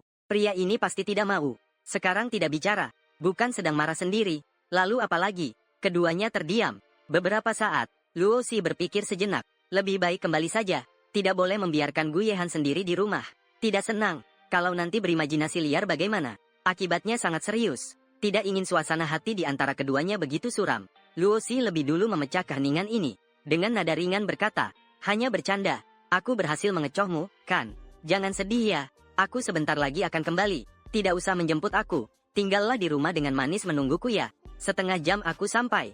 Gu Yehan, begitu mudahnya kau bisa dihibur. Mendengar Luosi akan segera kembali, mood langsung berubah menjadi lebih baik. Tersenyum dan mengangguk baik. Keduanya menutup telepon. Luosi tidak ingin membuat Gu Yehan terus menunggunya. Berlarian ke samping lemari, mengambil berbagai dokumennya dari dalam dan memasukkannya ke dalam tas. Menggendong tas dengan santai dan menilempangkannya di bahu. Berjalan ke bawah. Di bawah, Luo Zongtian dan yang lainnya masih ada. Mereka semua kaget dengan kata-kata Luosi. Bagaimanapun juga kekayaan keluarga Luo saat ini. Sebagian besar berasal dari ibu Luosi, Xiaowan. Dalam bahasa Luosi sepertinya berarti ingin mengambil apa yang milik ibunya. Mereka khawatir takut suatu saat Luosi benar-benar melakukannya. Kehidupan baik seperti ini tiba-tiba saja hilang. Li Fangji dan Luo Ziking penuh dengan ketegangan di matanya. Luo Ziking mengulurkan tangan dan mendorong Li Fangji pelan. Dengan tatapan memberi isyarat agar dia membujuk Luo Zongtian. Dia tidak boleh kehilangan kehidupan saat ini. Berharap Luosi pergi. Namun sambil tidak ingin Luosi pergi. Membawa pergi walau sedikit pun dari rumah ini. Sekilas kemarahan terlihat di mata Luo Ziking. Tidak boleh membiarkan Luosi pergi begitu saja. Dia akan menggunakan caranya sendiri agar Luosi tidak mendapatkan apapun. Memegang tangan dengan erat. Mungkin hanya dengan membuat Luosi menghilang selamanya. Li Fangji menarik tangan Luo Zongtian. Sayang, jangan marah lagi. Itu tidak baik untuk kesehatan. Nanti kamu bicara baik-baik sama Xiaoqi. Jangan terus-menerus bilang mau meninggalkan rumah. Dia seorang gadis, keluar sendiri itu sangat tidak aman. Luo Zongtian adalah orang yang sangat menjaga muka. Karena sikap Luosi begitu keras kepala, dia bahkan sampai bertindak memukul. Sekarang dia tidak mungkin dengan sukarela menunduk kepada Luosi. HMPH, dia mau pergi ya pergi saja. Keluar dari pintu ini. Jangan pernah kembali lagi. Li Fangji juga sangat tak berdaya dengan sifat keras kepala Luo Zongtian. Melirik Luo Ziking. Tidak tahu harus bagaimana. Melihat Luosi membawa tas kecilnya turun dari lantai atas. Luo Ziking sedikit panik. Dia tahu Luosi pasti pergi ke Gu Yehan. Kalau hari ini membiarkan Luosi pergi, setelah ada Gu Yehan yang melindunginya, kalau dia ingin melakukan sesuatu terhadap Luosi, itu hanya akan menjadi lebih sulit. Segera membuka mulut berkata kepada Luo Zongtian, ayah cepatlah membujuk kakak. Jangan biarkan kakak pergi. Kalau terjadi apa-apa bagaimana? Mendengar kata-kata Luo Ziking, menggelengkan kepala. Benar-benar tidak sabar. Luosi tersenyum geli. Dengan sedikit senyum mengejek, Luo Zongtian melirik Luosi yang turun tangga. Melihat Luosi benar-benar ingin meninggalkan rumah ini, dia juga agak panik. Bagaimanapun perusahaannya sekarang sebagian besar menjadi milik Xiaowan. Diberikan kepada Luosi. Dia tidak bisa kehilangan semua yang dia miliki sekarang. Memintanya mengatakan hal baik. Dia sekarang juga tidak bisa melakukannya. Dengan nada keras berkata kepada Luosi, bukankah hanya memukulmu sekali? Aku ini ayahmu. Apakah aku tidak boleh memukulmu? Sesuatu yang sepele membuatnya ingin kabur dari rumah. Kalau sudah pergi, jangan panggil aku ayah lagi. Dengan nada yang mengandung ancaman. Luo Zongtian mengira dengan mengatakan itu bisa menakuti Luosi. Sebelumnya tidak pernah melihat sifat Luosi sekeras hari ini. Seolah berubah menjadi orang lain. Luosi seperti ini membuatnya merasa sangat mirip dengan seseorang, yaitu ibu Luosi, Xia Wan. Luosi mendengar kata-kata Luo Zongtian. Dalam hatinya tetap tenang tanpa ada gelombang sedikit pun. Orang-orang di keluarga ini tidak ada yang membuatnya memiliki keterikatan. Wajahnya tanpa ekspresi apapun, langsung berjalan menuju pintu keluar. Saat sampai di dekat pintu, berhenti melangkah, melihat sosok Luosi yang berhenti di pintu. Luo Ziking. Mereka kira Luosi berubah pikiran, tidak ingin pergi lagi. Mereka mendengar Luo Bei berkata dingin kepada mereka, "Selamat tinggal Paman Luo." Setelah berkata, sudut bibirnya tersenyum cerah. Keluar dari pintu. "Bukannya tidak mau memanggil ayah? Kalau begitu saya panggil Anda Paman saja. Apakah itu membuat Anda senang?" Beberapa orang di dalam pintu terdiam. Luo Zong dengan marah cepat-cepat mengambil gelas di atas meja. Dengan keras melemparkannya ke arah pintu. Sambil berteriak marah memanggil Luosi. Sayangnya Luosi sudah keluar. Membuang-buang gelas teh sia-sia. Tidak ada gunanya sama sekali. Luosi mengemudi dengan cepat sepanjang jalan. Dalam waktu kurang dari setengah jam sudah sampai di Villa Guyehan. Guyehan kebetulan baru selesai memanaskan kembali semua masakan. Melihat waktunya sudah hampir tepat, pergi ke pintu utama menunggu Luosi. Melihat dia datang mengemudi kembali, dengan wajah tersenyum berdiri. Setelah dia memarkir mobil dengan baik, Luosi melihat Guyehan berdiri di pintu menunggunya. Bergumam, kenapa pria ini begitu tampan? Berdiri di mana saja adalah pemandangan yang indah. Syukurlah dia pria hebatku yang luar biasa. Diri sendiri di kehidupan sebelumnya bahkan langsung lari saat pertama kali melihatnya. Benar-benar buta. Segera memarkir mobil dengan baik lalu berlari ke sisi Guyehan. Langsung melompat ke pelukannya. Memeluk erat tanpa melepaskan. Guyehan dengan stabil menangkap Luosi. Menundukkan kepala dan dagunya bersandar di kepalanya. Mengelus pelan rambut lembut Luosi berulang kali. Wajahnya penuh kepuasan. Kepala kecil menggesek di pelukan Guyehan. Dengan sangat bergantung berkata, "Kak Yehan, aku sangat merindukanmu. Baru saja berpisah denganmu. Dalam waktu singkat sudah mulai berpikir seperti ini. Kamu tidak bisa lepas dariku sedetik pun nanti. Bagaimana ini? Kalau begitu kita tidak akan berpisah sedetik pun." Guyehan ingin sekali selalu bersama Luosi setiap menit setiap detik. Luosi bersandar di dada Guyehan. Tersenyum dan berkata, "Jika terus menempel seperti ini, aku takut kamu akan cepat merasa bosan." Guyehan tanpa ragu sedikit pun segera menolak. Berkata, Tidak akan pernah bosan. Hehe, kamu lapar kan?" Mendengar Guyehan bertanya seperti itu, dia merasa memang benar sedang lapar. Mengangguk, lapar sampai tidak bisa berjalan. Mau kamu gendong aku pergi makan?" Setelah berkata begitu, tidak peduli reaksi Guyehan, langsung melompat ke tubuhnya. Dengan kedua tangan melingkarkan lehernya, dua kaki ramping melilitnya, pinggang yang kuat dan bertenaga. Begitulah dia menggantung di tubuh Guyehan. Bab 28.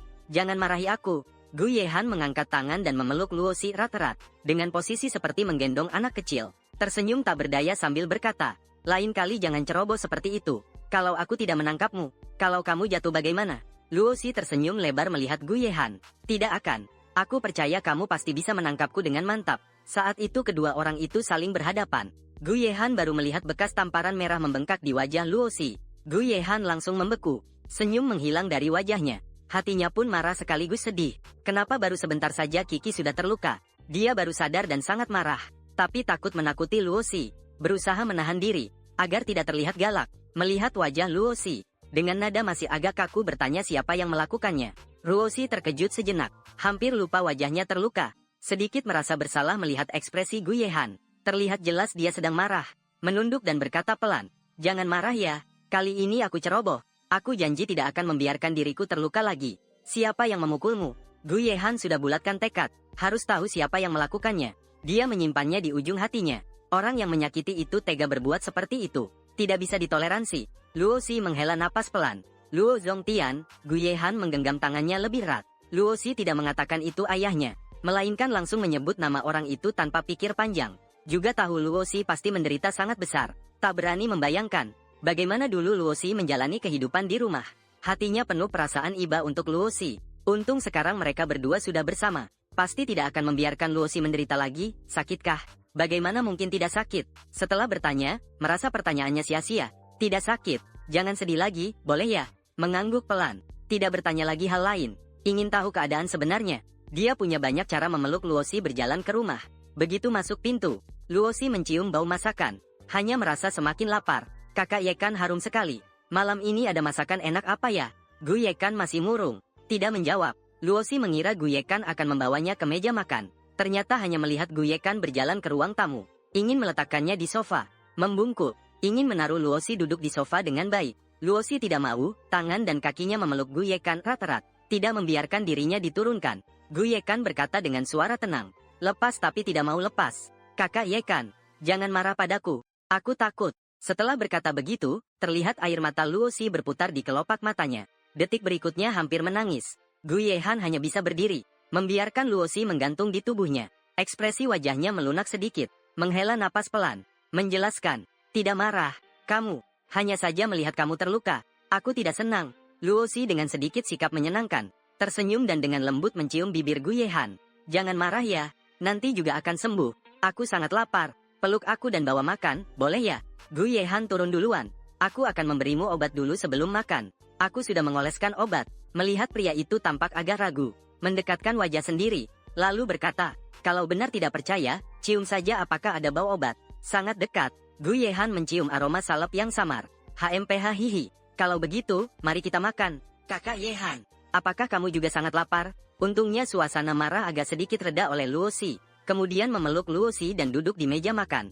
Luosi segera mengambil sumpit, mengambil sepotong iga merah dan memasukkannya ke mulut. Gu Yehan dengan cemas melihat reaksinya.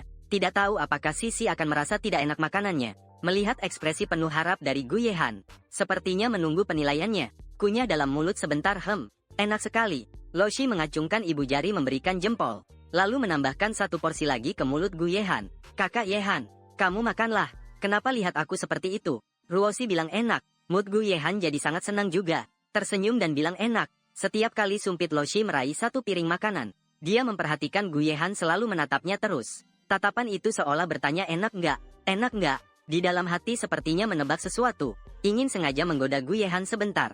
Makan satu gigitan ikan lagi. Sedikit mengerutkan dahi melihat Gu Yehan. Kakak Yehan kenapa? Apakah ikannya tidak enak dibuatnya? Mengulurkan tangan mengambil tisu ke bibir Luosi. Membuatnya muntah. Nak, ini tidak enak dimakan. Muntahkan. Luosi menelan dengan suara bergumam. Hahaha, aku berbohong padamu, ini enak sekali. Aku bercanda, ini sangat enak. Kakak Yehan, kamu juga bisa memasak ya? Memasak ini sangat enak. Apakah kamu sengaja belajar memasak? Gu Yehan mendengar pujian dari Luosi. Agak merasa malu. Sedikit menunduk menatap mangkuk sambil menusuk-nusuk dengan sumpit tidak ada.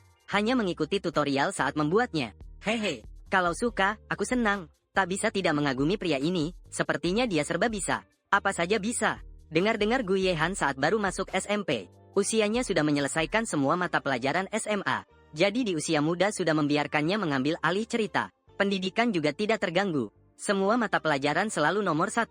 Bahkan memasak mengikuti tutorial saja bisa membuat makanan seenak itu. Benar-benar membuat iri melihat orang lain. Luosi melihat dirinya yang hanya bisa membuat dapur berantakan. Menggigit sumpit sambil menatap Gu Yehan dengan kosong. Dari kepala sampai kaki tidak ada yang bisa dikritik. Tidak, mungkin pandangannya yang kurang tepat. Kenapa dia bisa suka padaku ya? Menggelengkan kepala. Menyesali dirinya sejenak. Tidak. Bagaimana bisa berpikir seperti itu? Luosi merasa dirinya juga cukup baik. Mengangguk oke cukup bagus. Setidaknya aku cantik. Berdiri bersama Gu Yehan. Itu benar-benar pasangan yang serasi. Lelaki berbakat wanita cantik. Anak emas dan gadis batu akik. Pasangan yang serasi. Gabungan sempurna. Suami menyanyikan lagu, istri mengikuti. Hahaha. Tidak bisa menemukan kata-kata lagi. Gu Yehan dengan bingung menatap Luosi yang terus menatapnya. Kadang menggelengkan kepala, kadang menganggukkan kepala. Tertawa bodoh di sana. Apa itu? Mengulurkan tangan dan menyentuh dahi Luosi. Apa yang dipikirkan kepala kecil itu? Luosi tersadar dan tersenyum lebar tidak akan memberitahumu. Memikirkan hal indah. Kiki pasti sedang memikirkan. Aku tidak memberitahumu. Aku juga tahu kapan kakak Yehan menjadi begitu narsis. Bagaimana jika aku memikirkan orang lain? Berani coba. Luosi menggelengkan kepala seperti mainan gasing. Segera berkata, tidak berani, satu kali makan. Berakhir dalam canda tawa kedua orang itu. Luosi keluar setelah mandi sambil mengeringkan rambut. Gu Yehan sudah selesai mandi di kamar sebelah. Memegang obat di tangan. Duduk di tepi tempat tidur menunggunya. Melambai padanya untuk mendekat. Menerima handuk pengering rambut dari tangan Luosi. Gerakan lembut. Dengan serius membantunya mengeringkan sebentar. Menggunakan pengering rambut untuk mengeringkan rambut. Mengambil salep dan mengoleskan ke wajah Luosi. Obatnya sakit, katanya pada saya.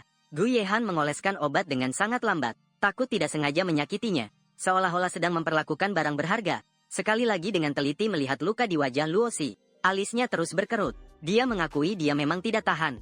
Luo melihat keadaan Luosi yang terluka. Dia di dalam hati sangat ingin membunuh orang. Tapi dia hanya bisa memberitahu dirinya sendiri, tenang, tenang, dan tenang kembali. Sakit, Luosi menggelengkan kepala. Wajah yang membawa senyuman untuk menghiburnya sudah tidak sakit lagi. Hanya terlihat lebih parah. Tahu bahwa Luosi sedang menghiburnya. Tidak ingin dia khawatir. Bagaimana mungkin tidak sakit? Gadis kecil itu kulitnya begitu halus. Dia asal cubit saja bekas merahnya butuh waktu lama untuk hilang. Gu Yehan semakin melihat luka di wajah Luosi semakin terasa menyakitkan. Di wajah putih bersih Luosi semakin terlihat jelas. Kakak Yeksan, jangan lihat aku seperti itu. Aku tahu aku sekarang sangat jelek. Bab 29. Apakah Tuan Gu puas dengan pelayanan dari wanita kecil ini? Gu Yehan tersenyum tipis di wajahnya, menyentuh Luosi. Di sisi lain, wajah yang tidak terluka tidak jelek. Sisi yang paling cantik. Luosi menyelinap ke dalam pelukan Gu Yehan. Bersandar pada Gu Yehan yang baru saja mandi. Tubuhnya memancarkan aroma sabun mandi yang lembut. Sangat harum. Biasanya dia juga memiliki aroma sejuk yang lembut. Luosi sangat menyukainya. Dia semakin ketagihan dengan aroma tubuh Gu Yehan. Hampir saja curiga apakah Gu Yehan sedang mengutuknya. Menghirup aroma tubuh Gu Yehan dengan keras. Sedikit rasa mengantuk datang. Mengantuk dan bingung. Kakak Yehan, kau sangat harum. Gu Yehan menunduk mencium dirinya sendiri, tidak ada aroma apapun. Sisi berkata harum ya sudah harum saja. Dia suka itu yang penting. Ada satu alasan lagi yang membuat Sisi menyukainya. Dia sangat puas. Selamat malam yang indah. Keesokan harinya, Gu Yehan menemani Luosi sarapan. Membantu mengoleskan obat di wajahnya. Efek obat ini sangat bagus. Dalam semalam luka di wajah Luosi sudah tidak bengkak. Sudah cukup baik. Hanya ada beberapa bekas merah yang samar. Hehe, nanti kamu istirahat dengan baik di rumah. Aku pergi ke kantor sebentar. Luosi sedikit mengerutkan kening. Agak tidak rela.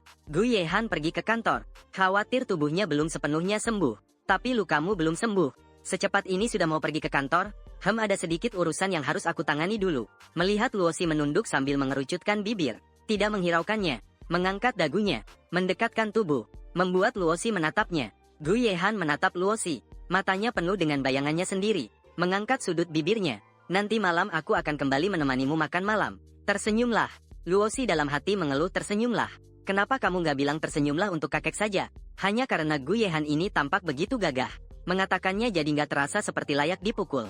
Tersenyum 100.000, Luosi cuma mengatakan begitu saja. Tak disangka, Gu Yehan langsung mengeluarkan ponsel. Hanya terlihat jarinya yang panjang dan ramping. Cepat-cepat menekan beberapa kali. Ponsel Luosi baru saja menerima bunyi notifikasi pesan. Mengangkat ponsel dan melihat ada 1 juta. Pria pemboros ini benar-benar dermawan. Dengan santai memberi dia 1 juta. Ya ampun. Ada apa? Sisi merasa itu kurang.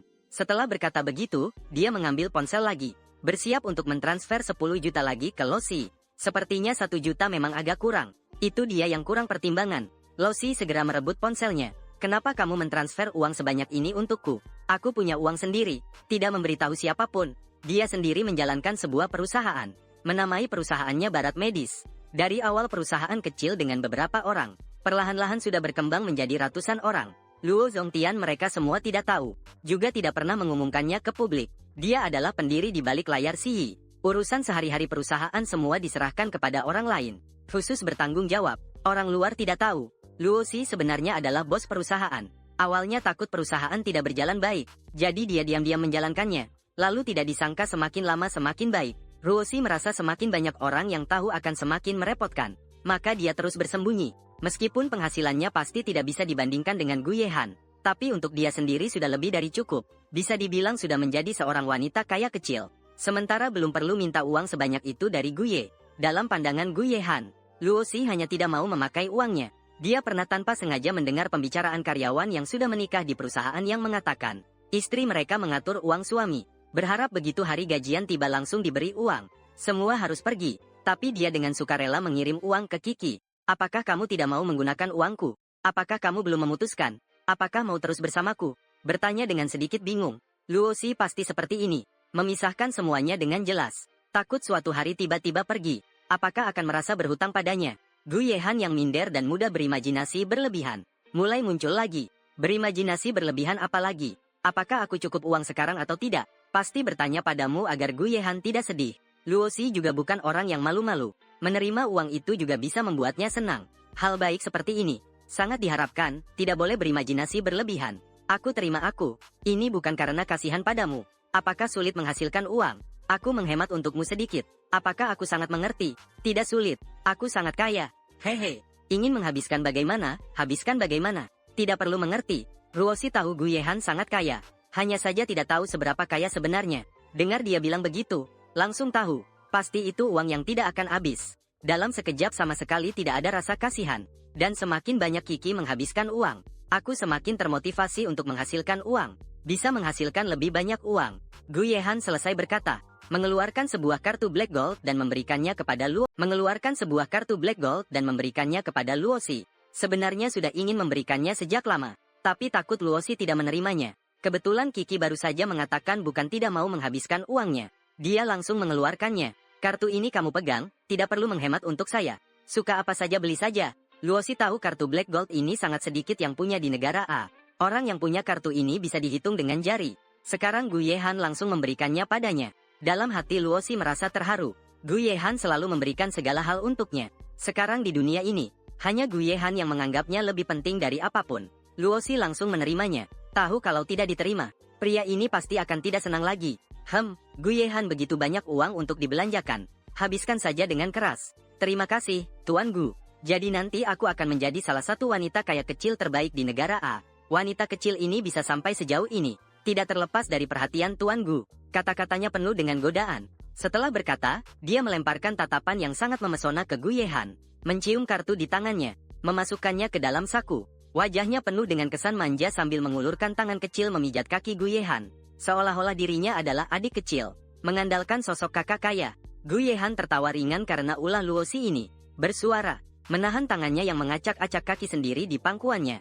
Tertawa kecil berkata, terima kasih Tuan Gu. Kenapa yang dicium malah kartu itu? Bukannya aku Luosi yang langsung duduk di pangkuan Gu Yehan. Putih mulus dan ramping. Tangannya memeluk lehernya. Seperti burung pelatuk, dia mencium wajah Gu Yehan lebih dari 10 kali. Wajahnya penuh dengan senyum puas. Senyumnya cerah dan bersinar. Apakah Tuan Gu puas dengan pelayanan wanita kecil ini?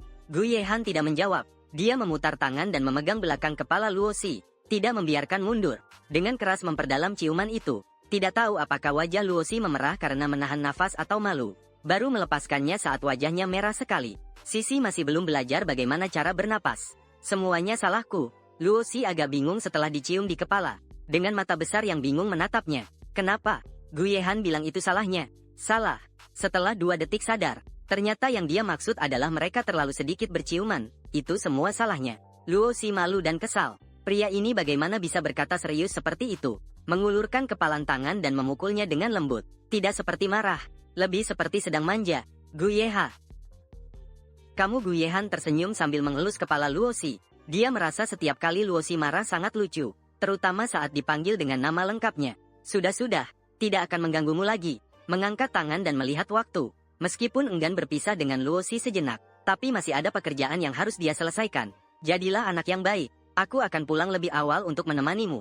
Tahu bahwa Gu Yehan biasanya memang sangat sibuk. Sekarang pasti juga ada hal penting yang harus dia urus. Luosi tidak membuang waktu. Mengangguk. Dengan patuh turun dari tubuh Gu Yehan. Jadi jaga kesehatanmu. Jangan terlalu capek. Aku menunggumu pulang. Song Gu Yehan ke pintu, berdiri di ujung jari dan menciumnya sebentar. Mengangkat kepala tersenyum berkata, hadiahkan kamu ciuman semangat kerja. Ada semangat kerja. Apakah juga akan ada semangat pulang kerja? Gu Yehan yang belum keluar rumah. Sudah mulai menantikan saat pulang kerja ke rumah. Bab 30. Tidak bisa sabar sedikit. Gu Yehan baru saja pergi tidak lama. Luosi menerima sebuah telepon. Melihat penelepon, sedikit mengerutkan alis. Luosi tahu kalau tidak ada hal besar. Dia tidak akan menghubungi sendiri. Kalau menghubungi pasti ada urusan sulit di perusahaan. Wajah cantik Luosi penuh dengan ekspresi serius dan tegang. Menekan tombol angkat. Bersuara berat bertanya ada apa. Hanya mendengar Chen Cheng di ujung telepon dengan nada cemas berkata, Bos, ada seseorang yang menawar dengan harga tinggi untuk merebut barang penting itu dari kita. Sudah tahu siapa mereka? Chen Cheng merasa dirinya kurang mampu. Tidak bisa menelusuri sedikit pun informasi tentang lawan. Dengan sedikit perasaan frustrasi kembali. Tidak bisa menemukan lawan. Bekerja sangat tersembunyi. Tidak meninggalkan jejak sedikit pun. Ruosi mengernyitkan alis cantiknya. Jangan panik. Tunggu aku ke kantor untuk membicarakannya. Mendengar kata-kata Luosi, Chen Cheng menarik napas lega. Setiap kali perusahaan menghadapi masalah besar, saat Luosi turun tangan, semuanya bisa diatasi. Dia benar-benar mengagumi gadis muda berusia 20 tahun ini dari lubuk hatinya. Masih sangat muda, namun memiliki naluri bisnis yang tajam. Mengambil keputusan tanpa ragu-ragu, tegas dan tegas. Itulah juga alasan mengapa dia selalu dipanggil bos. Menutup telepon, Luosi segera naik ke lantai atas untuk mengganti pakaian. Bersiap pergi. Memilih satu set pakaian yang nyaman dengan gaya olahraga. Mengikat rambut panjangnya. Memakai topi dan masker. Membuat dirinya tampak rapi dan bersih. Melihat dirinya di cermin. Merasa masker itu sangat berguna. Bisa mencegah orang lain mengenalinya. Sambil menutupi luka di wajahnya. Segera merapikan dirinya. Mengendarai mobil menuju kantor. Di jalan, Luosi teringat kehidupan sebelumnya. Sepertinya pada saat itu perusahaan juga mengalami masalah. Hanya saja waktu itu Wang Yu sedang terus-menerus mengejar. Dia tidak menangani masalah ini dengan cepat. Kemudian banyak waktu terbuang pada Luo Ziqing dan Wang Yu berdua. Tidak banyak mengurusi urusan perusahaan. Meskipun biasanya perusahaan juga pada dasarnya diserahkan pada Chen Cheng untuk dikelola. Namun sejak kali ini batch barang itu tidak berhasil direbut. Perusahaan mengalami kerugian besar setelahnya. Pelan-pelan mulai menurun. Luo Xi menggenggam kemudi dengan erat. Dia kali ini hidupnya pasti tidak akan membiarkan hal seperti ini terjadi lagi. Tidak akan membiarkan kedokteran barat yang susah payah dibangunnya hancur begitu saja. Di sisi lain cerita, di kantor presiden, Li yang sedang melaporkan pekerjaan kepada Gu Yehan. Tuan Gu, batch barang itu sudah kami tindak dengan menaikkan harga untuk merebutnya. Tapi pihak lawan juga sangat gigih. Saat ini belum berhasil didapatkan. Selain itu, pihak lawan juga mengerahkan banyak kekuatan. Berusaha mencari tahu identitas kami. Sudah ditemukan. Gu Yehan bertanya dengan suara dalam. Li yang menggelengkan kepala. Dengan nada sedikit bangga mengatakan tidak. Kami semua melakukannya dengan bersih. Tidak membocorkan sedikit pun informasi yang berguna keluar. Terlihat bahwa pihak lawan kali ini mengeluarkan banyak uang. Ingin mendapatkan barang batch ini. Begitu kita berhasil mendapatkan, perusahaan mereka seharusnya tidak jauh dari kebangkrutan. Sekarang menunggu keputusan akhir Anda. Apakah akan melanjutkan penambahan? Gu Yehan sambil melihat kontrak proyek lain di tangannya menjawab. Biarkan mereka bangkrut saja. Pokoknya dengan segala cara harus merebutnya. Jangan khawatir soal dana, gunakan uang melawan mereka. Gu Yehan paling tidak kekurangan uang. Mereka sangat bertekad untuk mendapatkannya. Batch barang ini memiliki pengaruh penting bagi perkembangan perusahaan selanjutnya. Walaupun tidak membutuhkan sebanyak perusahaan lawan yang merebut batch ini, tapi tidak ada satupun pedagang yang akan melepaskan barang yang menguntungkan bagi dirinya. Saat ini pria itu tegas dan cepat bertindak. Tidak sama sekali menyadari akan menyesali perbuatannya nanti. Ketika mengetahuinya, Luo Xi, kamu harus berlutut seperti durian. Berlutut di atas keyboard. Berlutut di papan penggosok baju saja. Berani-beraninya ingin membuat bisnis kecil yang aku bangun dengan susah payah bangkrut. Wow. Sangat menyedihkan. Luo Xi segera ke Xi, membawanya ke kantor. Menutup pintu. Chen Cheng mulai melaporkan situasi barang saat ini. Setelah mendengar, Luo Xi dengan marah mengetuk meja. Terlalu berlebihan. Sudah terang-terangan merebut barang darinya saja tidak cukup. Bahkan langsung mengancam akan membuatnya bangkrut. Tidak bisa ditoleransi, tidak bisa mundur sedikit pun. Lebih baik mati daripada dihina. Untungnya Gu Yehan tadi pagi baru saja memberinya begitu banyak uang. Berguna, bisa dipakai untuk kebutuhan mendesak. Berjuang sekuat tenaga untuk merebut batch barang ini. Mereka menaikkan harga. Kita juga ikut menaikkan harga. Tidak perlu khawatir soal uang. Saya punya ini untuk serangkaian operasi ini. Wah, saya bilang wah. Jadi tidak tahu siapa pihak lawan. Dua orang mulai perang harga sengit. Gu Yehan menaikkan harga berapa banyak. Luo Xi juga ikut menaikkan harga. Setelah beberapa putaran pertempuran, sudah benar-benar melewati anggaran awal batch barang ini. Bos, kalau terus seperti ini, walaupun kita merebut batch barang ini, hanya rugi tanpa untung. Bagaimana ini? Chen Cheng bertanya dengan sedikit gugup. Loke menopang dagunya dengan jari di atas meja kantor. Wajah kecilnya yang tenang sedang berpikir. Dia juga tahu, sekarang sudah jauh melampaui nilai yang bisa diberikan oleh batch barang itu kepada perusahaan. Loke yang sudah mengalami kehidupan sebelumnya, sangat tahu bahwa tidak ada. Jika batch barang itu, perkembangan perusahaan akan sia-sia. Selain itu, Loke menggunakan uang Gu Yehan. Tahu bahwa Gu Yehan sangat kaya, tapi juga tidak bisa menanggung dia. Menghabiskan jutaan demi jutaan seperti itu. Tidak bisa terus bersikeras seperti ini. Pada akhirnya tidak akan ada yang menang. Hanya perusahaan yang akan terluka. Kepalanya sakit, menghela napas. Dengan sedikit kelelahan, berkata kepada Chen Cheng, untuk saat ini begini dulu. Aku akan memikirkan cara lain. Chen Cheng agak tidak terima. Membuka mulutnya. Ingin mengatakan sesuatu lagi. Akhirnya menyerah. Tidak mengatakan sepatah kata pun. Saat ini memang belum terpikir cara yang lebih baik. Saat Gu Yehan pulang kerja malam itu, Luo Xi pulang lebih dulu dari dia. Begitu masuk rumah langsung melihat Luo Xi duduk diam termangu di sofa. Gu Yehan terus memikirkan pekerjaan Luo Xi. Dengan sengaja membuat suara. Agar dia tahu bahwa dia sudah pulang. Namun gadis kecil itu entah sedang memikirkan apa. Terlihat sangat serius memikirkannya. Duduk di sana tanpa bergerak. Tidak sama sekali menyadari bahwa dia sudah pulang. Alisnya yang tegas sedikit berkerut. Berjalan ke samping Luo Xi dan duduk. Ulurkan tangan dan peluk dia ke dalam pelukan. Dengan suara lembut bertanya, "Hehe, sedang memikirkan apa?" Baru saat itu Luosi tersadar. Dia terus berpikir, kalau tidak ada kiriman barang itu, perusahaan harus bagaimana? Sudah memikirkan banyak rencana lain tapi semuanya tidak berhasil. Benar-benar membuat pusing sekali. Apakah ada kemungkinan kejadian berbalik? Ya, tolonglah yang di seberang bermurah hati. Berikan kiriman barang itu kepadanya saja. Tampaknya benar-benar tidak bisa. Yang membuatnya putus asa adalah, dia bahkan tidak tahu siapa orang yang merebut barangnya. Bahkan tidak tahu harus minta tolong kemana. Dia memaksakan senyum, melihat ke arah Gu Yahan. Dengan sedikit lesu berkata, "Kakak Yahan, kamu sudah kembali ya?" Terasa Luosi tampak lesu. Ekspresinya sedikit tegang, mengulurkan tangan dan menyentuh dahinya. Berpikir bahwa dia sakit. "Tubuhmu tidak enak?" "Tidak, bukan itu." Gu Yahan khawatir dengan Luosi dan membuat dirinya menjadi lebih bersemangat. Sambil tersenyum berkata, "Aku hanya lapar." Gu Yahan sedikit merasa lega. "Ibu Zhang sudah menyiapkan makanannya. Aku akan menggendongmu pergi cuci tangan dan makan." "Baik." Luosi mengangguk, membiarkan Gu Yahan menggendongnya. "Hehe, kalau nanti lapar, makan saja dulu. Tidak perlu menunggu aku kembali." Bab 31 Sisi. Luosi menggelengkan kepala. "Aku suka makan bersama denganmu." Gu Yahan diam-diam memutuskan. Nanti harus pulang lebih awal. Tidak boleh membuat Luosi menunggu terlalu lama. Gadis kecil yang lapar. Dia akan merasa kasihan. Saat makan, Gu Yahan menyadari Luosi selalu tampak tidak fokus. Dulu makan, Luosi sepertinya selalu sangat lapar. Setiap kali selalu mengisi mulutnya penuh-penuh, membuat orang yang melihatnya merasa dia makan dengan lahap. Hari ini Luosi hanya menunduk, mengunyah perlahan dengan sekali suap kadang tidak. Gu Yahan meletakkan sayuran apapun di mangkuknya. Dia makan sayuran itu, bahkan sayuran hijau yang biasanya harus dibujuk lama baru mau makan 2 suap. Hari ini Gu Yahan memberinya tambahan beberapa kali. Luosi bahkan tidak berkata satu kata menolak. Semua dimakan habis. Kelihatannya dia sama sekali tidak tahu apa yang dia makan ke dalam mulutnya. Gu Yahan agak khawatir dengan perilaku tidak biasanya. Melihat Luosi bertanya, "Hehe, apakah makanan hari ini tidak sesuai selera?" "Ah, tidak kok. Sangat enak." Luosi mendengar Gu Yahan berbicara padanya. Kembali sadar. Segera menyuapkan nasi ke mulut dengan cepat dari mangkoknya. Dalam beberapa suapan sudah selesai. "Kakak Yahan, aku sudah kenyang. Aku duluan naik ke atas untuk mandi.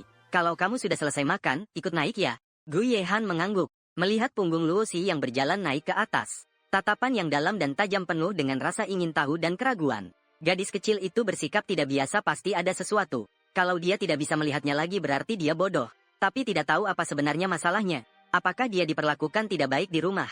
Sepertinya di rumah ini juga tidak ada yang berani seperti ini. Melihat sekilas hidangan di depan, katanya akan menemani dia makan. Tapi sudah makan sedikit saja langsung pergi. Gu Yahan juga kehilangan nafsu makan. Meletakkan sumpit, memanggil Paman Wang, Ibu Zhang dan pembantu lain di rumah. Gu Yahan bertanya dengan suara berat, "Hari ini ada siapa?" Yang membuat Sisi tidak senang. Semua dengan tegas menggeleng dan menjawab cepat, "Tidak. Mereka bersepuluh juga tidak berani membuat Luosi marah. Mereka semua tahu seberapa berharganya Luosi bagi Gu Yahan. Setelah bekerja di sini begitu lama, tidak pernah melihat dia begitu lembut dan perhatian kepada siapapun seperti pada Luosi. Mendengar Gu Yahan memanggil mereka untuk bertanya karena alasan ini, semua merasa lega dalam hati. Dengan gegap gempita seperti ini, mereka mengira mereka membuat kesalahan dalam pekerjaan. Akhirnya tetap Zhang Ma yang perhatian. Dia juga sadar bahwa Luosi sering melamun setelah kembali dari luar. Dia ingat untuk membawakan buah untuk Luosi, tapi harus memanggilnya 3 kali baru ada respons. Tuan muda dan Nona Luo sepertinya baru saja pergi keluar. Setelah kembali, mereka tampak agak tidak senang. "Hehe, hari ini pergi keluar." Melihat Zhang Ma dan Paman Wang mengangguk setuju, Gu Yahan merasa dirinya tidak kompeten. "Hatiku sedikit menyesal." Dia bahkan tidak tahu Luosi sudah pergi keluar. Yang paling utama dia pergi, dan kembali dengan rasa tidak senang. Alasan ketidaksenangannya, dia juga tidak tahu pasti. Seharusnya dia mencari 2 orang, yang khusus mengikutinya dan melindunginya juga baik, agar bisa selalu tahu apa yang terjadi. Bangkit dan berjalan ke kamar tidur. Luosi masih berada di dalam kamar mandi belum keluar. Gu Yahan berdiri dan menatap ke arah kamar mandi selama 2 menit. Kemudian membawa baju pergi mandi di kamar mandi sebelah. Setelah dia selesai mandi, kembali ke kamar, melihat Luosi sudah berbaring di tempat tidur, membelakangi arah masuknya dia, hanya menyisakan punggung kecil dan kurus untuknya. Ada tonjolan kecil di tempat tidur, menggulung di dalam selimut. Di sisi lain tempat tidur terdengar suara bergerak. Luosi tahu itu Gu Yahan sudah naik ke tempat tidur. Berbalik badan lalu menyelinap ke pelukan Gu Yahan, memeluknya erat-erat, menggosok-gosok, mencium aroma dari tubuhnya. Luosi merasa seolah-olah ada kekuatan ajaib pada tubuh Gu Yahan. Setiap kali dia hanya dengan mencium saja akan merasa sangat tenang. Tangan besar Gu Yahan mencubit tangan kecil Luosi. Asyik bermain dengan jarinya tanpa tujuan tertentu. Luo Xi juga bermain dengan tangan Gu Yehan. Tiba-tiba Gu Yehan bersuara bertanya, "Hehe apakah kamu punya sesuatu yang ingin kamu katakan padaku?" Luo Xi terkejut. Tangan kecil yang memberontak di tangannya juga berhenti bergerak. Kenapa Gu Yehan tiba-tiba bertanya seperti ini padanya? Apa jangan-jangan hari ini keluar dia menemukan masalah perusahaan miliknya? Jika saat ini masih disembunyikan darinya, Gu Yehan pasti akan sangat marah, kan? "Kak Yehan, kamu sudah tahu semua ya tapi masih ingin hehe mengatakan langsung padaku sekali lagi." Gu Yehan merasa dirinya sangat licik dan cerdik, menipu seorang gadis yang tidak tahu apa-apa seperti ini. Namun lebih dari itu ingin tahu alasannya. Luo Yao ragu-ragu dan berpikir sejenak. Lebih baik jujur saja secara langsung. Tanpa disadari ini sebenarnya seperti mengakui semuanya sendiri. Gu Yehan hanya bertanya seperti itu karena dia tidak senang. Akibatnya Luo Xi sendiri mengaku semuanya. Gigit gigi dan tekad, Luo Xi bangun dari tempat tidur. Duduk, menunduk sambil memegangi jarinya sendiri berkata, "Benar, aku memang punya sebuah perusahaan. Tapi kamu juga tahu itu akan segera habis." Ekspresi kaget Gu Yehan lewat sekejap. Hehe berkata dia punya perusahaan. Gadis kecil cukup hebat ya, tapi bilang akan segera habis. Maksudnya apa ya? Dia benar-benar tidak tahu. Sangat bingung, tapi tidak berani bertanya. Hanya bisa pura-pura tahu. Hanya mendengar Luo Xi agak kesal. Melanjutkan berkata, "Aku benar-benar sangat marah. Hari ini aku sudah mengeluarkan uang yang kamu berikan untuk rebut barang itu. Tapi aku tetap kalah. Yang lebih membuat marah adalah, saya bahkan tidak tahu siapa orang di seberang sana. Kalau suatu hari saya tahu, saya pasti akan memukulinya sampai giginya berceceran. Membuatnya berlutut. Memohon saya memaafkan apa yang dilakukannya hari ini." Luo Xi mengepalkan tinju kecilnya. Dengan marah berkata, semakin dia bicara, semakin dia ingin sekarang juga menemukan orang di seberang dan memukulnya untuk melepaskan amarah. Gu Yehan mendengar barang yang disebut Luo Xi. Hatinya terasa berdebar. Rasa firasat buruk muncul di hatinya. Tidak mungkin seberuntung ini. Barang yang dia curi lawannya adalah perusahaan Sisi. Dengan dugaan ini, Gu Yehan menjadi terpana.